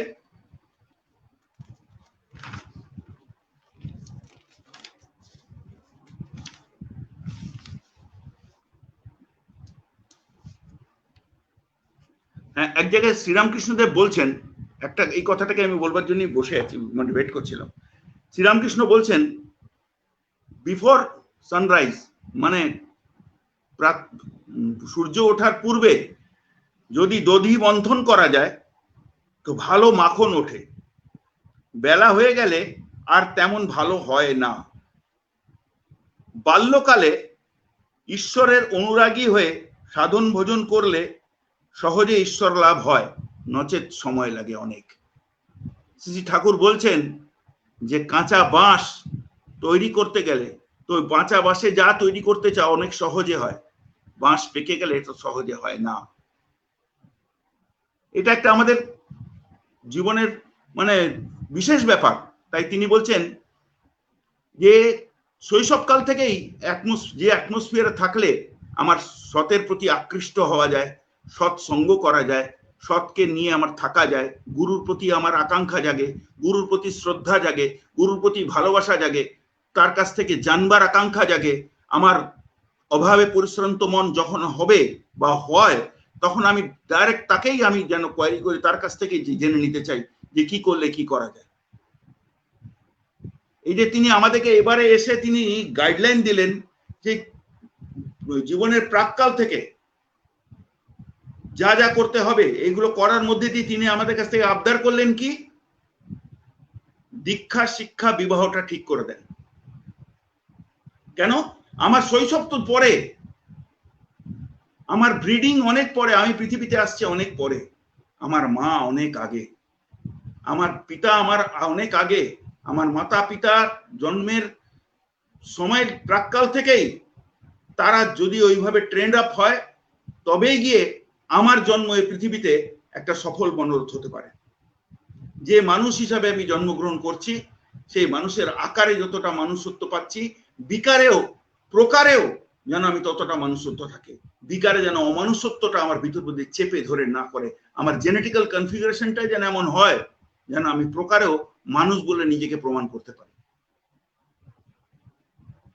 তাই আমি বলছি সবার কাছেই আমার অনুরোধ যে আমরা যাই করি, যেটাই করি, প্রথম কাজ হচ্ছে আমার প্রাতঃকালে তাকে ওঠা, তাকে স্মরণ মনন করা, যজন যাজন করা, ইষ্টভৃতি করা, তাকে নিয়ে চলার জন্য সেই সকালবেলাতেই আমার চক আউট করে নেওয়া সারা দিনটা আমি কোথায় কি করব। ঠাকুর বলছেন যতই যাই করো গুরু ভাইদের জন্য কিছু না কিছু করা, বা আশেপাশে প্রতিবেশীর জন্য কিছু না কিছু করার চেষ্টা করো। প্রফুল্লদার জীবনে আমি স্মৃতিকথায় পড়ছি, তিনি বলছেন আমি তো আপনার কাছে সারাদিন কাটিয়ে দিই, কি করে কি করব। বলে আসা যাওয়ার পথেও তো কিছু করা যায়। বলে কেন?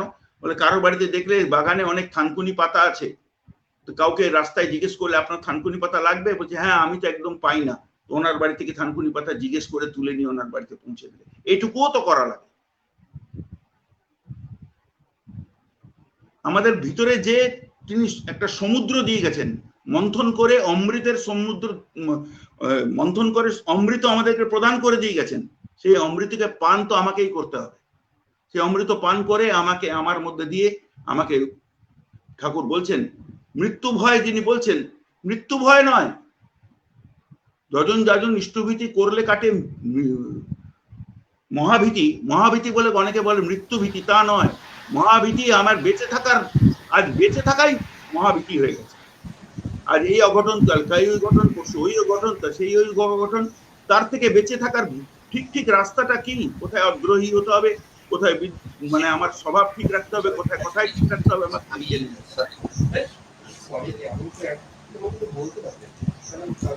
আমি এই দয়ালের কথা বলতে গিয়ে হয়তো সময় বেশি নিয়ে ফেলেছি, ঠিক আছে।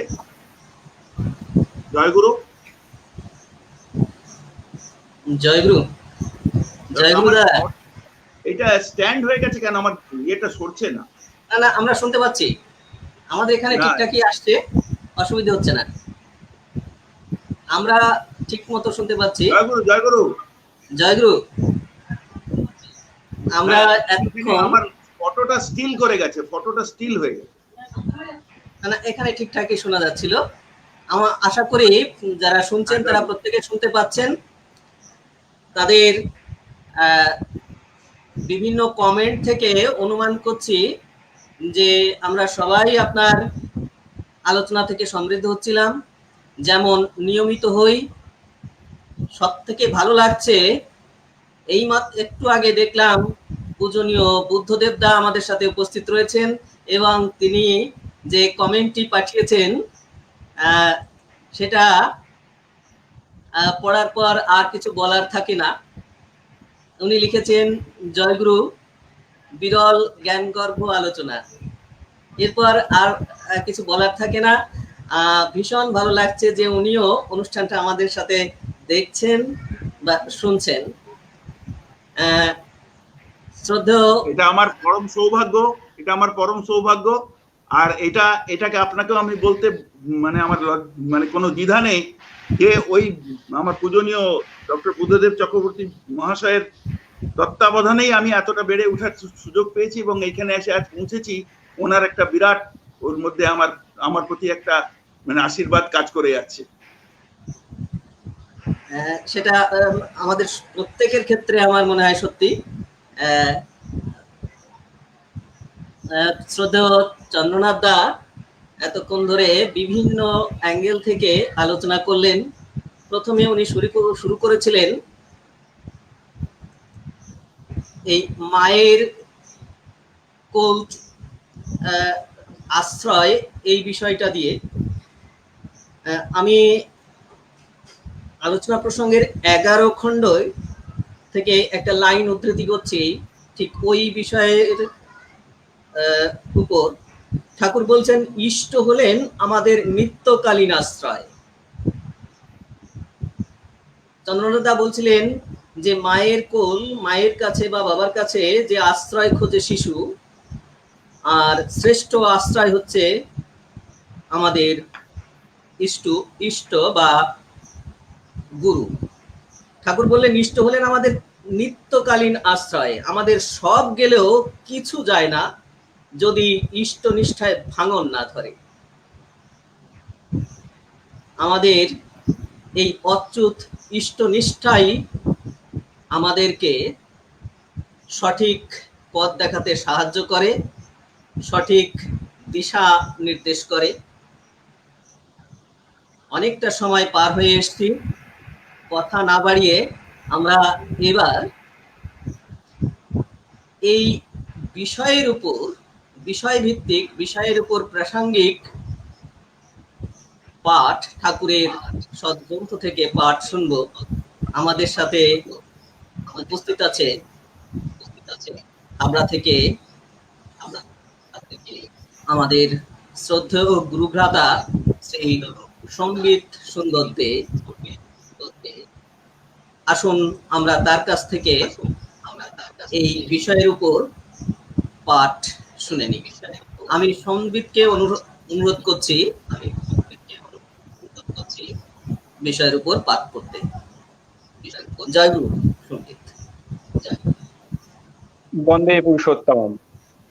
পরম প্রেমময় শ্রী শ্রী ঠাকুর অনুকূল চন্দ্রের রাতুল চরণে আমার শতকোটি প্রণাম জানাই। আজকের এই অনুষ্ঠানে যে দাদারা ও মায়েরা বিভিন্ন জায়গা থেকে আমাদের সাথে যুক্ত হয়েছেন, তাদের সকলকে আমার সশ্রদ্ধ প্রণাম জানাই ও জয়গুরু জানাই। আজকের এই বোধবীক্ষণের মাসিক সৎসঙ্গ অধিবেশনে যে আলোচ্য বিষয় শ্রী শ্রী ঠাকুরের স্বহস্ত লিখিত সত্যানুসরণ থেকে নির্বাচন করা হয়েছে, তা হলো সতে বা গুরুতে আকৃষ্ট হও, নির্বিঘ্নে সফল হবে। এই বিষয় ভিত্তিক একটি অংশ আজ আমি শ্রী শ্রী ঠাকুরের কথোপকথন সংকলন আলোচনা প্রসঙ্গের 2য় খণ্ড থেকে কিছুটা পাঠ করছি। শ্রী শ্রী ঠাকুরের কাছে প্রশ্ন করা হলো, আপনি বলেছেন পারিবারিক চাহিদার সমাবেশ ও সমাধান করে ইষ্টার্থকরণে প্রবৃত্ত হতে গেলে কোনোটাই হয় না, কিন্তু সব উপেক্ষা করে ইষ্টার্থকরণে নিযুক্ত হলে ধীরে ধীরে সমাধান আসে। আগে পারিবারিক সমস্যার সমাধান করে তারপর ইষ্ট কাজ কি করে করা সম্ভব? যদি সম্ভব না হয় তবে আমরা যারা আগে পারিবারিক সমস্যার সমাধান করে ইষ্ট কাজ করতে চাই, তাদের অবস্থা কি দাঁড়াবে? শ্রী ঠাকুর বললেন, ইষ্টার্থকরণে জীবনের সব দিক মিনিং অর্থাৎ একটি অর্থ নিয়ে অ্যাডজাস্টেড বা নিয়ন্ত্রিত হয়। প্রয়োজনগুলিও স্বার্থতা মুখর হয়ে ওঠে। প্রবৃত্তিজনিত অবান্তর প্রয়োজন কমে যায়, আর হাতে কলমে করে কৃতি হয়ে কৃতার্থতা উপঢৌকন নিয়ে নন্দিত করার একটা আবেগ সৃষ্টি হয়। তার থেকে আসে অনুসন্ধিচ্ছা, কাজের অন্ধি সন্ধি ফন্দি পিকির পরম পর্যায়ক্রমে কখন কি করতে হবে, কাকে কি বলতে হবে, কার সঙ্গে কিভাবে ব্যবহার করতে হবে, অন্তরায়গুলিকে কেমন করে বিন্যস্ত করে প্রফিটেবল বা লাভজনক করে তুলতে হবে, সাহায্য কোনভাবে কোন সোর্সের মাধ্যমে পাওয়া যাবে, নিজের অভ্যাস ব্যবহার চালচলন কতখানি ঠিক করতে হবে ইত্যাদি সম্বন্ধে তখন একটি সুসমন্বিত ধ্যানশীল কর্মতৎপরতা গজিয়ে ওঠে। এর উপর দিয়ে সবটার সমাধান নিয়ে একটা কনসলিডেটেড ইউনিভার্স অফ এক্সপিরিয়েন্স বা দানাবাঁধা অভিজ্ঞতার দুনিয়া ফুটে ওঠে। তাতে থাকে একটা বিরাট ওয়াইজনেস বা প্রজ্ঞা। সংহত হয়ে মানুষ সুনিয়ন্ত্রিত হয়, সুন্দর হয়, দক্ষ হয়, সাশ্রয়ী হয়, অর্জন হয়। সর্বকাজে সফলতা তাকে দাসীর মতো অনুসরণ করে। যারা সাংসারিক উন্নতি, টাকা উপায়ের কথা বড় করে ভাবে, সেই দিক ঠিক করে পরে ইষ্টের কাজ করতে চায়। বুদ্ধিতা, যা কখনো হবার নয় তাই হওয়াতে চায় তারা, তা কি কখনো হয়? ঠেকে ঠেকে ঠোকে ঠোকে ঠোক্কর খেয়ে খেয়ে পথে আসা ছাড়া আর কোনো উপায় থাকে না তাদের। ওই ঠেকা ঠকা ও ঠোকাই তাদের সমস্ত শিক্ষক। ফল কথা, বউ ছেলেপেয়ের জন্যে তাদের গুরু তারাই গুরু, আর যাকে গুরু বলে ধরেছে তিনি তাদের সেবার একটা উপকরণ মাত্র। তবুও মন্দের ভালো বোকারা এইটুকু বোঝে যে নারায়ণকে খুশি করতে না পারলে লক্ষ্মী আপনি এসে ধরা দেন, আর নারায়ণকে যে তোয়াক্কা করে না, সতী স্ত্রী লক্ষ্মী কি তার কাছে এগোন? তিনি তাকে এড়িয়েই চলেন, সে তাকে তোয়াজ করুক না কেন। নারায়ণ মানে বৃদ্ধির পথ, মূর্ত নারায়ণে যুক্ত হয়ে তাকেই মুখ্য করে বাস্তবভাবে বৃদ্ধির পথে, বিস্তারের পথে তবেই নারায়ণ পুজো সার্থক হবে। লক্ষ্মীও বরণ ডালা সাজিয়ে নিয়ে এসে ধরা দেবেন। এ বাদ দিয়ে উন্নতি যে হয় না, তার কারণ মানুষ প্রবৃত্তিপন্থী হয়ে পড়লে তার কাছে টাকা হয় বড়, মানুষ হয়ে যায় ছোট। সে মানুষের সংস্রব হারায়, মানুষকে করে ইগনোর বা উপেক্ষা। বৃদ্ধির পথে, বিস্তারের পথে ভয় ও সংকোচের পথেই সে চলে। এইভাবে অন্ধ সংঘাতের পথে ব্যর্থতার দিকেই এগিয়ে যায়। যেখানে পারিবারিক জীবনে সার্থকতা আসে, তারও মূলে হয়তো দেখবে মা বাবা বা গুরুর জন্যে, বউ ছেলে বা টাকা পয়সাই সব। সেই জন্যে জীবনের গোড়ায় আছে ব্রহ্মচর্য, তারপরে গার্হস্থ্য। ঈর্ষা, আক্রোশ বা হীনত্ব বুদ্ধির থেকেও যে মানুষ কোথাও কোথাও বড় না হয়, কৃতি না হয়, সেবাপ্রাণ না হয় তাও নয়, কিন্তু ওই করাটা বা হওয়াটা তার চরিত্রকে সমৃদ্ধ করে না। আর কোনো সার্থকতার কেন্দ্র না থাকায় তার জীবনও সার্থক হয়ে ওঠে না। আবার যে প্রবৃত্তির প্ররোচনায় সে বড় হয়, তার মধ্যেই নিহিত থাকে তার বিনষ্টির বীজ। সে হয়তো ধরাকে সরাগ জ্ঞান করে, মানুষকে আর মানুষ বলে মনে করে না। অত্যাচার, বিচার বা অপমান করতে তার গায়ে বাঁধে না। এইভাবেই হয়তো পারিপার্শ্বিককে উৎক্ষিপ্ত করে তোলে সে। তার প্রতিক্রিয়ায় আপনার জালে আপনি জড়িয়ে পড়ে। রাবণের কথাটাই একবার ভেবে দেখো না কেন, তার মতো শক্তিমান ও সম্পন্ন কজন ছিল, কিন্তু শেষটা তার দশক। আর ডাইনে বায়েছে এমন দৃষ্টান্ত অনেক দেখতে পাবে। তাই বলি, সুখী হওয়ার, সার্থক হওয়ার এক ছাড়া দুই পথ নেই।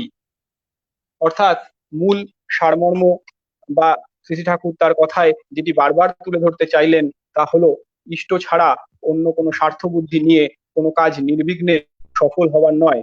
ইষ্টের জন্য নিজের মন প্রাণ সামর্থ্য সঁপে দিলে পরম পিতার শক্তি আমাদের মধ্যে নির্বিঘ্নে সাফল্য নিয়ে আসবে।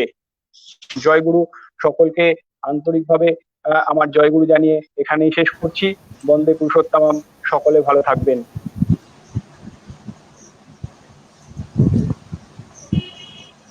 জয়গুরু। গুরুভ্রাতা শ্রদ্ধেয় সম্বিত সুন্দর থেকে আন্তরিক অভিনন্দন। আমরা কৃতজ্ঞ রইলাম এত সুন্দর একটা অংশ পাঠ করার জন্য। সত্যি উনি ঠিকই বলেছেন যে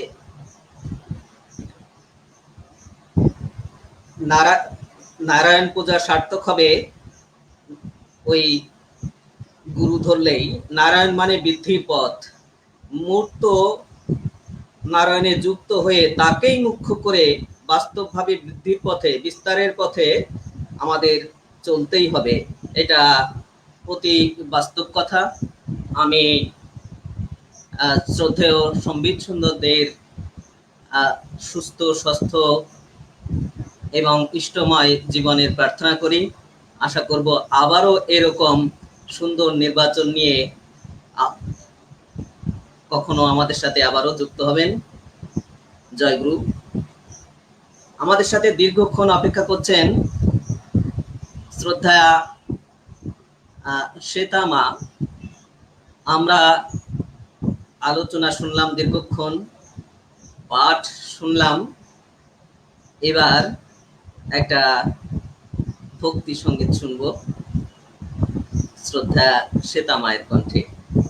আসুন আমরা উপভোগ করি ভক্তি সঙ্গীত। আমাদের সাথে শ্রদ্ধেয়া শ্বেতামা রয়েছেন সোনারপুর থেকে, দক্ষিণ চব্বিশ পরগনার সোনারপুর থেকে। শুরু করুন মা। জয় গুরু। সর্বপ্রথম আমি আমার পরম আরাধ্য পরম দয়ালের রাতুল চরণে জানাই শতকোটি প্রণাম এবং উপস্থিত সকলকে জানাই আমার প্রণাম এবং আনন্দিত জয় গুরু।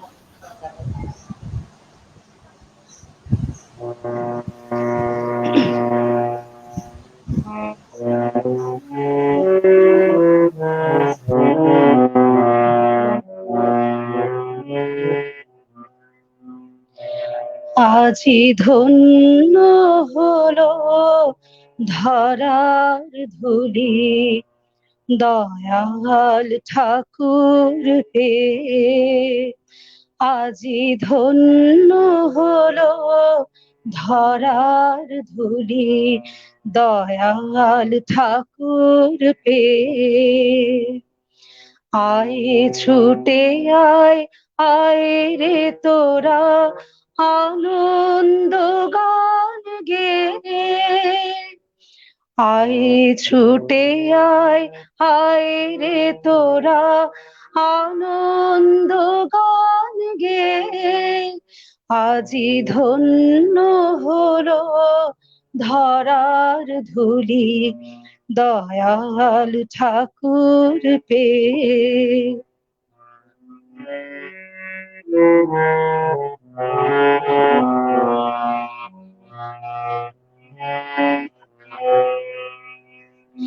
আশায় ভরা নামলো আলো, ঘুচলো আধার মরণ কালো। আশায় ভরা নামলো আলো, ঘুচলো আধার মরণ কালো। আনন্দেরই বইল যে বান মাটির সরগ পেয়ে, আনন্দেরই বইল যে বান মাটির সরগ বেয়ে। আজি ধন্য হলো ধরার ধুলি দয়াল ঠাকুর পেয়ে। আর আমাদের ভাবনা কি রে দুঃখ কিসের বান, মরুর বুকে ফুটলো যে রে সোনার শতদল। আর আমাদের ভাবনা কি রে দুঃখ কিসের বান, মরুর বুকে ফুটলো যে রে সোনার শতদল। জীবন হলো প্রাণ ঝলমল বিশ্ব ভুবন ছেয়ে,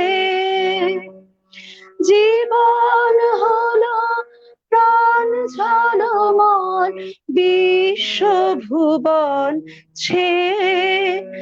আজি ধন্য হলো ধরার ধুলি দয়াল ঠাকুর পেয়ে।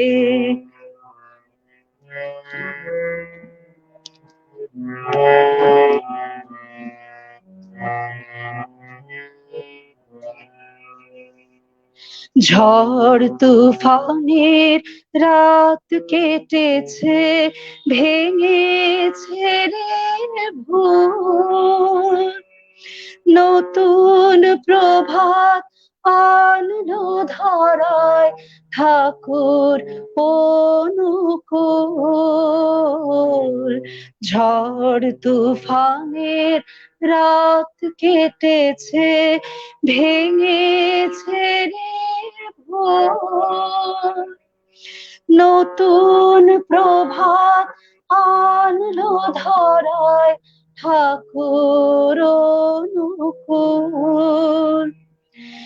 দুঃখ দহন গেল দূরে আশিস ধারায় নে, দুঃখ দহন গেল দূরে আশিস ধারায় নে, আজি ধন্য হলো ধরার ধুলি দয়াল ঠাকুর পেয়ে। আয় রে আয় ছুটে আয়, আয় রে তোরা আনন্দ গান গে, আজি ধন্য হলো ধরার ধুলি দয়াল ঠাকুর পেয়ে। আজি ধন্য হলো ধরার ধুলি দয়াল ঠাকুর পেয়ে। জয় গুরু। জয় গুরু। ভীষণ ভালো লাগলো। অনেকদিন পর এত সাবলীল এবং সুন্দর কণ্ঠ আমাদের অনুষ্ঠানে। আমরা আশা করব আবারও আপনাকে এই অনুষ্ঠানে পাবো। শ্রদ্ধা শ্বেতা মায়ের সুস্থ স্বাস্থ্য দীর্ঘ ইষ্টপ্রাণ জীবন কামনা করি। আমার সৌভাগ্য যে আমি গান শোনাতে পারলাম সকলকে এবং সকলের পছন্দ হয়েছে আশা করি। জয় গুরু। জয় গুরু। জয় গুরু। আমরা আবারও ফিরে আসবো আলোচনায়। অনেকটা সময় পেরিয়ে এসছি আমরা। আমাদের সাথে রয়েছেন বালি হাওড়া থেকে শ্রদ্ধেয় ঋত্বিক দেব, শ্রী গোপাল তেওয়ারিদা। আমরা তার কণ্ঠে, তার মুখে শুনবো শ্রী শ্রী ঠাকুরের বাণীর আলোকে আজকের বিষয়ভিত্তিক আলোচনা।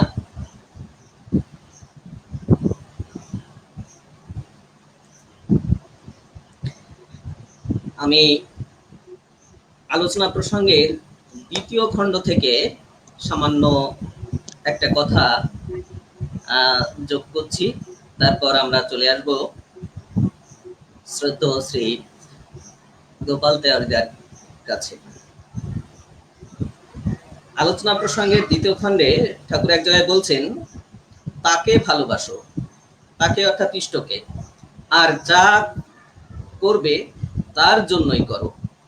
ক্ষুদ্র স্বার্থবুদ্ধির নোঙর ফেলে যতই দাঁড় টানো না, এগোতে পারবে না। তাতে কারো অন্তরকে স্পর্শ করতে পারবে না। তুমি যদি বাস্তবে সক্রিয়ভাবে ইষ্ট সর্বস্ব হও, তাহলেই মানুষকে তেমন করে তুলতে পারবে। নিজেকে ও অন্যকে অমন করে তোলাটাই, সবাই মিলে অমন হয়ে ওঠাটাই হলো কাজ। আমি কথা বাড়াবো না, অনেকটা সময় চলে গেছে। আমরা চলে আসবো সরাসরি শ্রদ্ধেয় শ্রী গোপাল তেওয়ারিদার কাছে। আমরা সব সময় তার কাছ থেকে, তার আলোচনা থেকে সমৃদ্ধ হই। নতুন নতুন দিক খুলে যায় আমাদের কাছে ঠাকুরের ভাবনার। আমাদের ভাবনা পাল্টে যায়। আসুন সবাই তার আলোচনা থেকে সমৃদ্ধ হই এবং সেটা বাস্তবে কাজে লাগাই। জয় গুরু দাদা, শুরু করুন। দাদা, আন্তরিক জয় গুরু, কৃতজ্ঞতা। অনুকূল সদা প্রভু পদ্ম নাভ মনোবিকু। পরম দয়ালের রাতুল চরণে আমার ভক্তি বিনম্র শতকোটি প্রণাম জানাই। সর্বাগ্রে আমার সশ্রদ্ধ ভক্তি নম্র প্রণাম জানাই পূজনীয় অধ্যক্ষ মহোদয় শ্রী বিদ্যুৎ রঞ্জন চক্রবর্তী মহাশয়কে এবং ইষ্ট পরিবারের সমস্ত পূজনীয় ব্যক্তিত্বকে আমার সশ্রদ্ধ প্রণাম। যারা এই স্ট্রিমে যুক্ত হয়েছেন, যারা ফেসবুক লাইভে দেখছেন অনুষ্ঠান, তাদের সকলকে আমার আন্তরিক জয়গুরু ও আমাদের সঙ্গে এতক্ষণ থাকার জন্য কৃতজ্ঞতা। অনুষ্ঠান সঞ্চালক খুব সুন্দর করে লাগাম ধরেছেন শক্ত হাতে, অত্যন্ত সুন্দর উপস্থাপনা করছেন, প্রতি প্রত্যেকের আলোচনা সমৃদ্ধ করছে। শ্রদ্ধেয় চন্দ্রনাথ দা আজকের যে বিষয়বস্তু সতে বা গুরুতে আকৃষ্ট হওয়া সফল হবে নির্বিঘ্নে, এর উপর এত সুন্দর করে বলে দিয়েছেন যে যেগুলো আর বোধহয় বিশেষ কিছুই বলার প্রয়োজনও হয় না। আর বেশি কথা বলে মানুষকে সেগুলো ঘাঁটিয়ে দিয়েও আমার মনে হয় ঠিক হয় না। মাথায় সেগুলি যদি থাকে ভালো হয়। যেহেতু আনুষ্ঠানিকভাবে নাম আছে, তাই কিছু বলতেই হবে, কিন্তু খুব সংক্ষেপে যতটুকু, একদম না বললেই নয়। এখানেই আমি শেষ করে দিতে চাইবো অনুষ্ঠান। যে বিষয়বস্তু যে রাখা হয়েছে যে সতে বা গুরুতে আকৃষ্ট হওয়ার কথা, তাতে নির্বিঘ্নে সফল হবে। শ্রী ঠাকুরের প্রথমেই যেটা মনে পড়ে, এই বিষয়বস্তু দেখার পরই যেটা এরকম হয়, একটা সাবজেক্ট সামনে এলে পরে তখন এক একটা বাণী এমন ভাবে হাইলাইটেড হয়ে যায়, এই বাণীটির প্রেক্ষাপটেই যেন বিষয়বস্তু ঠিক হচ্ছে। এটা ভিন্ন ভিন্ন মানুষের আলাদা আলাদা মনে হতে পারে, আমার যা মনে হচ্ছে। দয়াল অনুশ্রুতির 4র্থ খণ্ডে একটি বাণীতে বলছেন, আপনারা জানেন সবাই বাণীটা, সৎ অসতের দুটি ধারাই থাকে সবার হৃদয় মাঝে, এবার সৎ যাহারা অসৎকে তারা দেয় না প্রশ্রয়। সোজা কথা হচ্ছে, নেগেটিভ পজিটিভ, রিপালসিভ অ্যাট্রাকটিভ, দু রকমের ফোর্স আমাদের মধ্যে সবসময় কাজ করে। সে আমাদের শিশু অবস্থা থেকে একেবারে প্রৌঢ় বা বার্ধক্য অবস্থা পর্যন্ত যাই বলুন না কেন, এই দুটি ইচ্ছে আমাদের, এই দুটি ভিন্ন ফোর্স বলতে পারেন, আকর্ষণ বলতে পারেন, এই দুটি সত্তা বলতে পারেন। যেমন কোথায় কি ডক্টর জেকিল মিস্টার হাইড এরকম কিছু একটা গল্প পড়েছিলাম না আমরা। তো সেই রকম নেগেটিভ পজিটিভ একটা ফোর্স সবসময় আমাদের মধ্যে কাজ করে। এখন সেই নেগেটিভ ফোর্সটাকে পজিটিভে চেঞ্জ করে দেওয়া, যেটা পজিটিভ, যেটা শুভদ, যেটা ভালো, যেটা মঙ্গলপ্রদ, সেটা তো হলোই ভালো, ঠিক আছে, সেই ভালোরও মাত্রা আছে, তা বলছি সেই নিয়ে। কিন্তু নেগেটিভ ফোর্স গুলোকে মোল্ড করে পজিটিভ কি করে করা যায়, সেগুলোকেও ভালো কাজে কি করে লাগা যায়, ডিস্ট্রাকটিভ মেন্টালিটিকে ক্রিয়েটিভ মেন্টালিটিতে কি করে বদল করা যায়, সতে বা গুরুতে অ্যাটাচমেন্ট হচ্ছে সেই রাস্তা খুলে দেয়। এছাড়া আমরা রাস্তা খুঁজতেই থাকি, কিন্তু রাস্তা খুঁজে পাই না। আমরা যে কোনো শুভৎ কাজ, মঙ্গল কাজ করতে যান না কেন, বাধা আসে। সেই বাধায় এই একেবারে বৈজ্ঞানিক ল, একেবারে নিউটনের প্রথম গতিসূত্র, ফার্স্ট ল অফ মোশন, যে কোনো গতিশীল বস্তু গতিশীলই থাকবে চিরকাল, তাই না? কিন্তু বাস্তবে সেরকম হয় কি, গতিশীল থাকে কি? তার উপরে একটা ফ্রিকশনাল ফোর্স সেই গতিশীলতার বিরুদ্ধে বাধা হয়ে দাঁড়ায়, তাকে দাঁড় করিয়ে দিতে চায়, তাকে থামিয়ে দিতে চায়। আমাদের জীবন চালনাতেও এরকম বিরুদ্ধ শক্তি বারবার আসে, সেগুলিকে জয় করা। এই যে শ্রদ্ধেয় চন্দ্রনাথ একটি বাণী বললেন, দৃষ্টি চলন যদি থাকে, ঠিক একই রকম আরেকটি বাণী অনুশ্রুতির প্রথম খণ্ডে সম্ভবত দয়াল বলছেন, করা বলার সিংহাসনে ইষ্ট অটুট যত, উন্নতিটি অবাধ হয়ে বাধা থাকবে তত।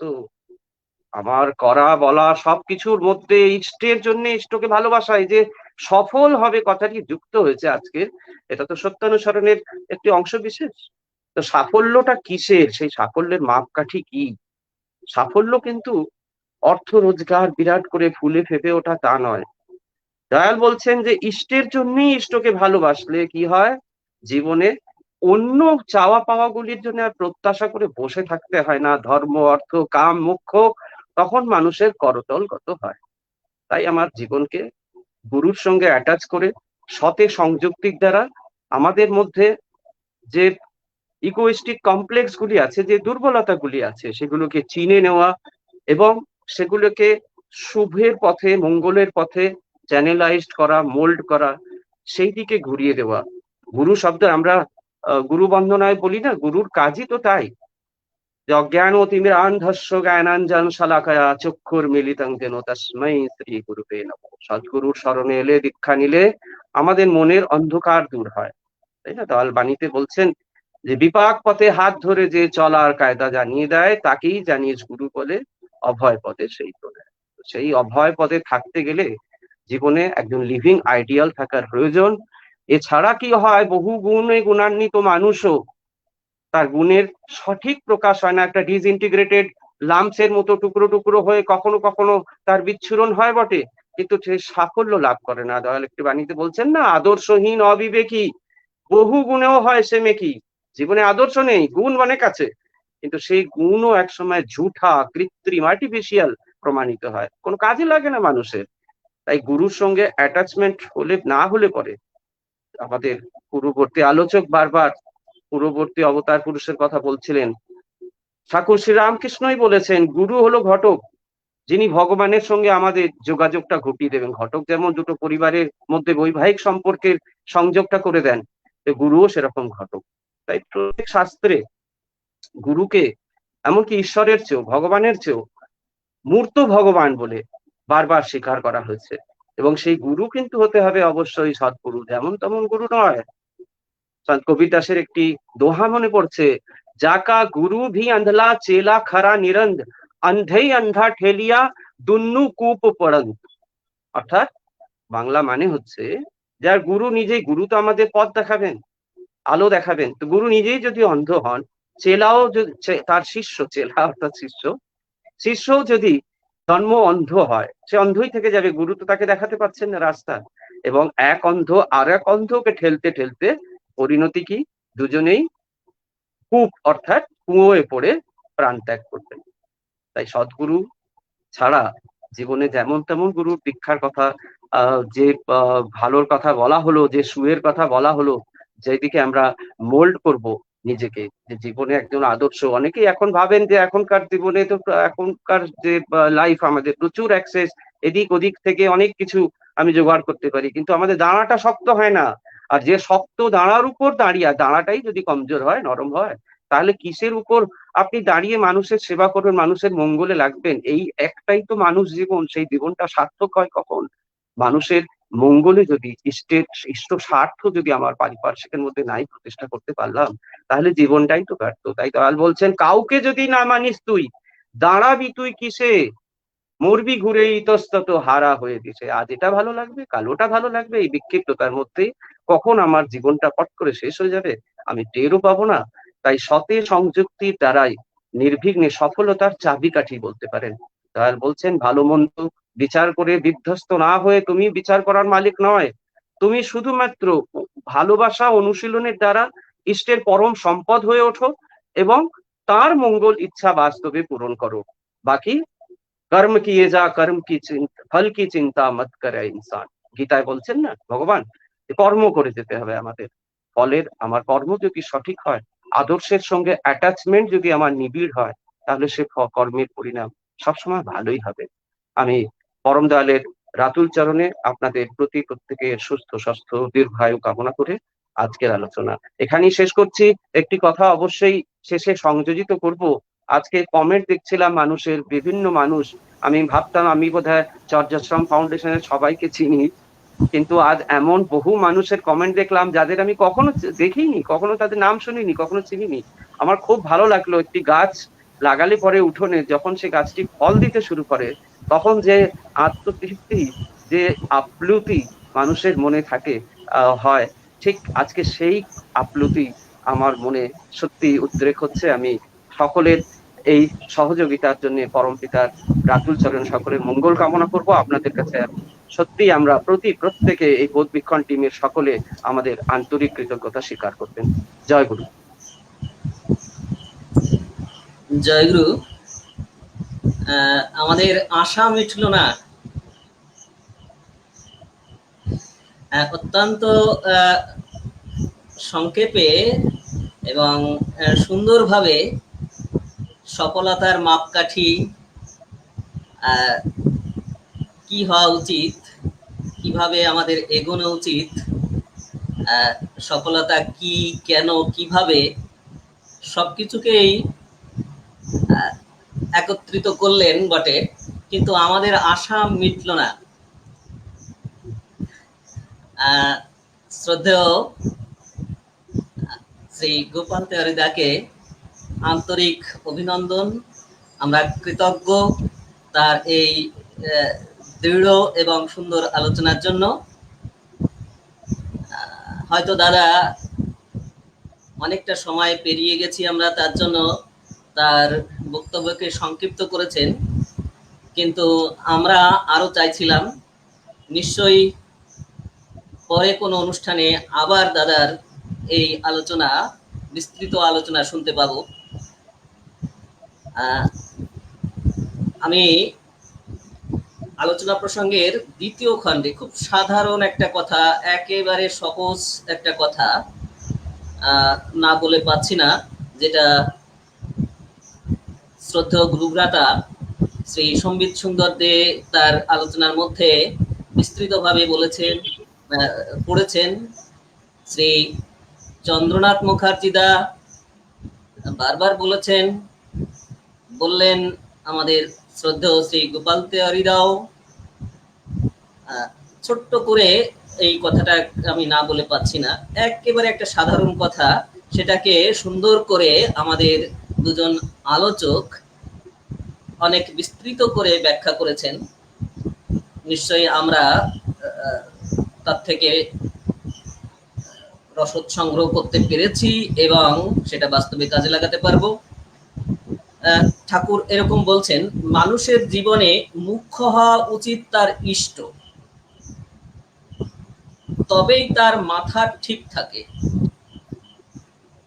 আমরা শ্রদ্ধেয় শ্রী সম্বিতের পাঠে দেখেছি, প্রবৃত্তিগুলোকে যদি আমরা নিয়ন্ত্রিত করতে চাই, ওই মাথা ঠিক রাখতে গেলে ওই ইষ্টের কাছেই টোটাল সারেন্ডার করতে হয়। ঠাকুর বলছেন মানুষের জীবনে মুখ্য হওয়া উচিত তার ইষ্ট, তবেই তার মাথা ঠিক থাকে, যার প্রতি যা করণীয় ঠিকভাবে করতে পারে। তার মানে আমরা পরিবারে থেকে, সবার সাথে থেকে সব কাজগুলো সঠিকভাবে করতে গেলেও সেই ইষ্টের প্রতি আমাদের সম্পূর্ণ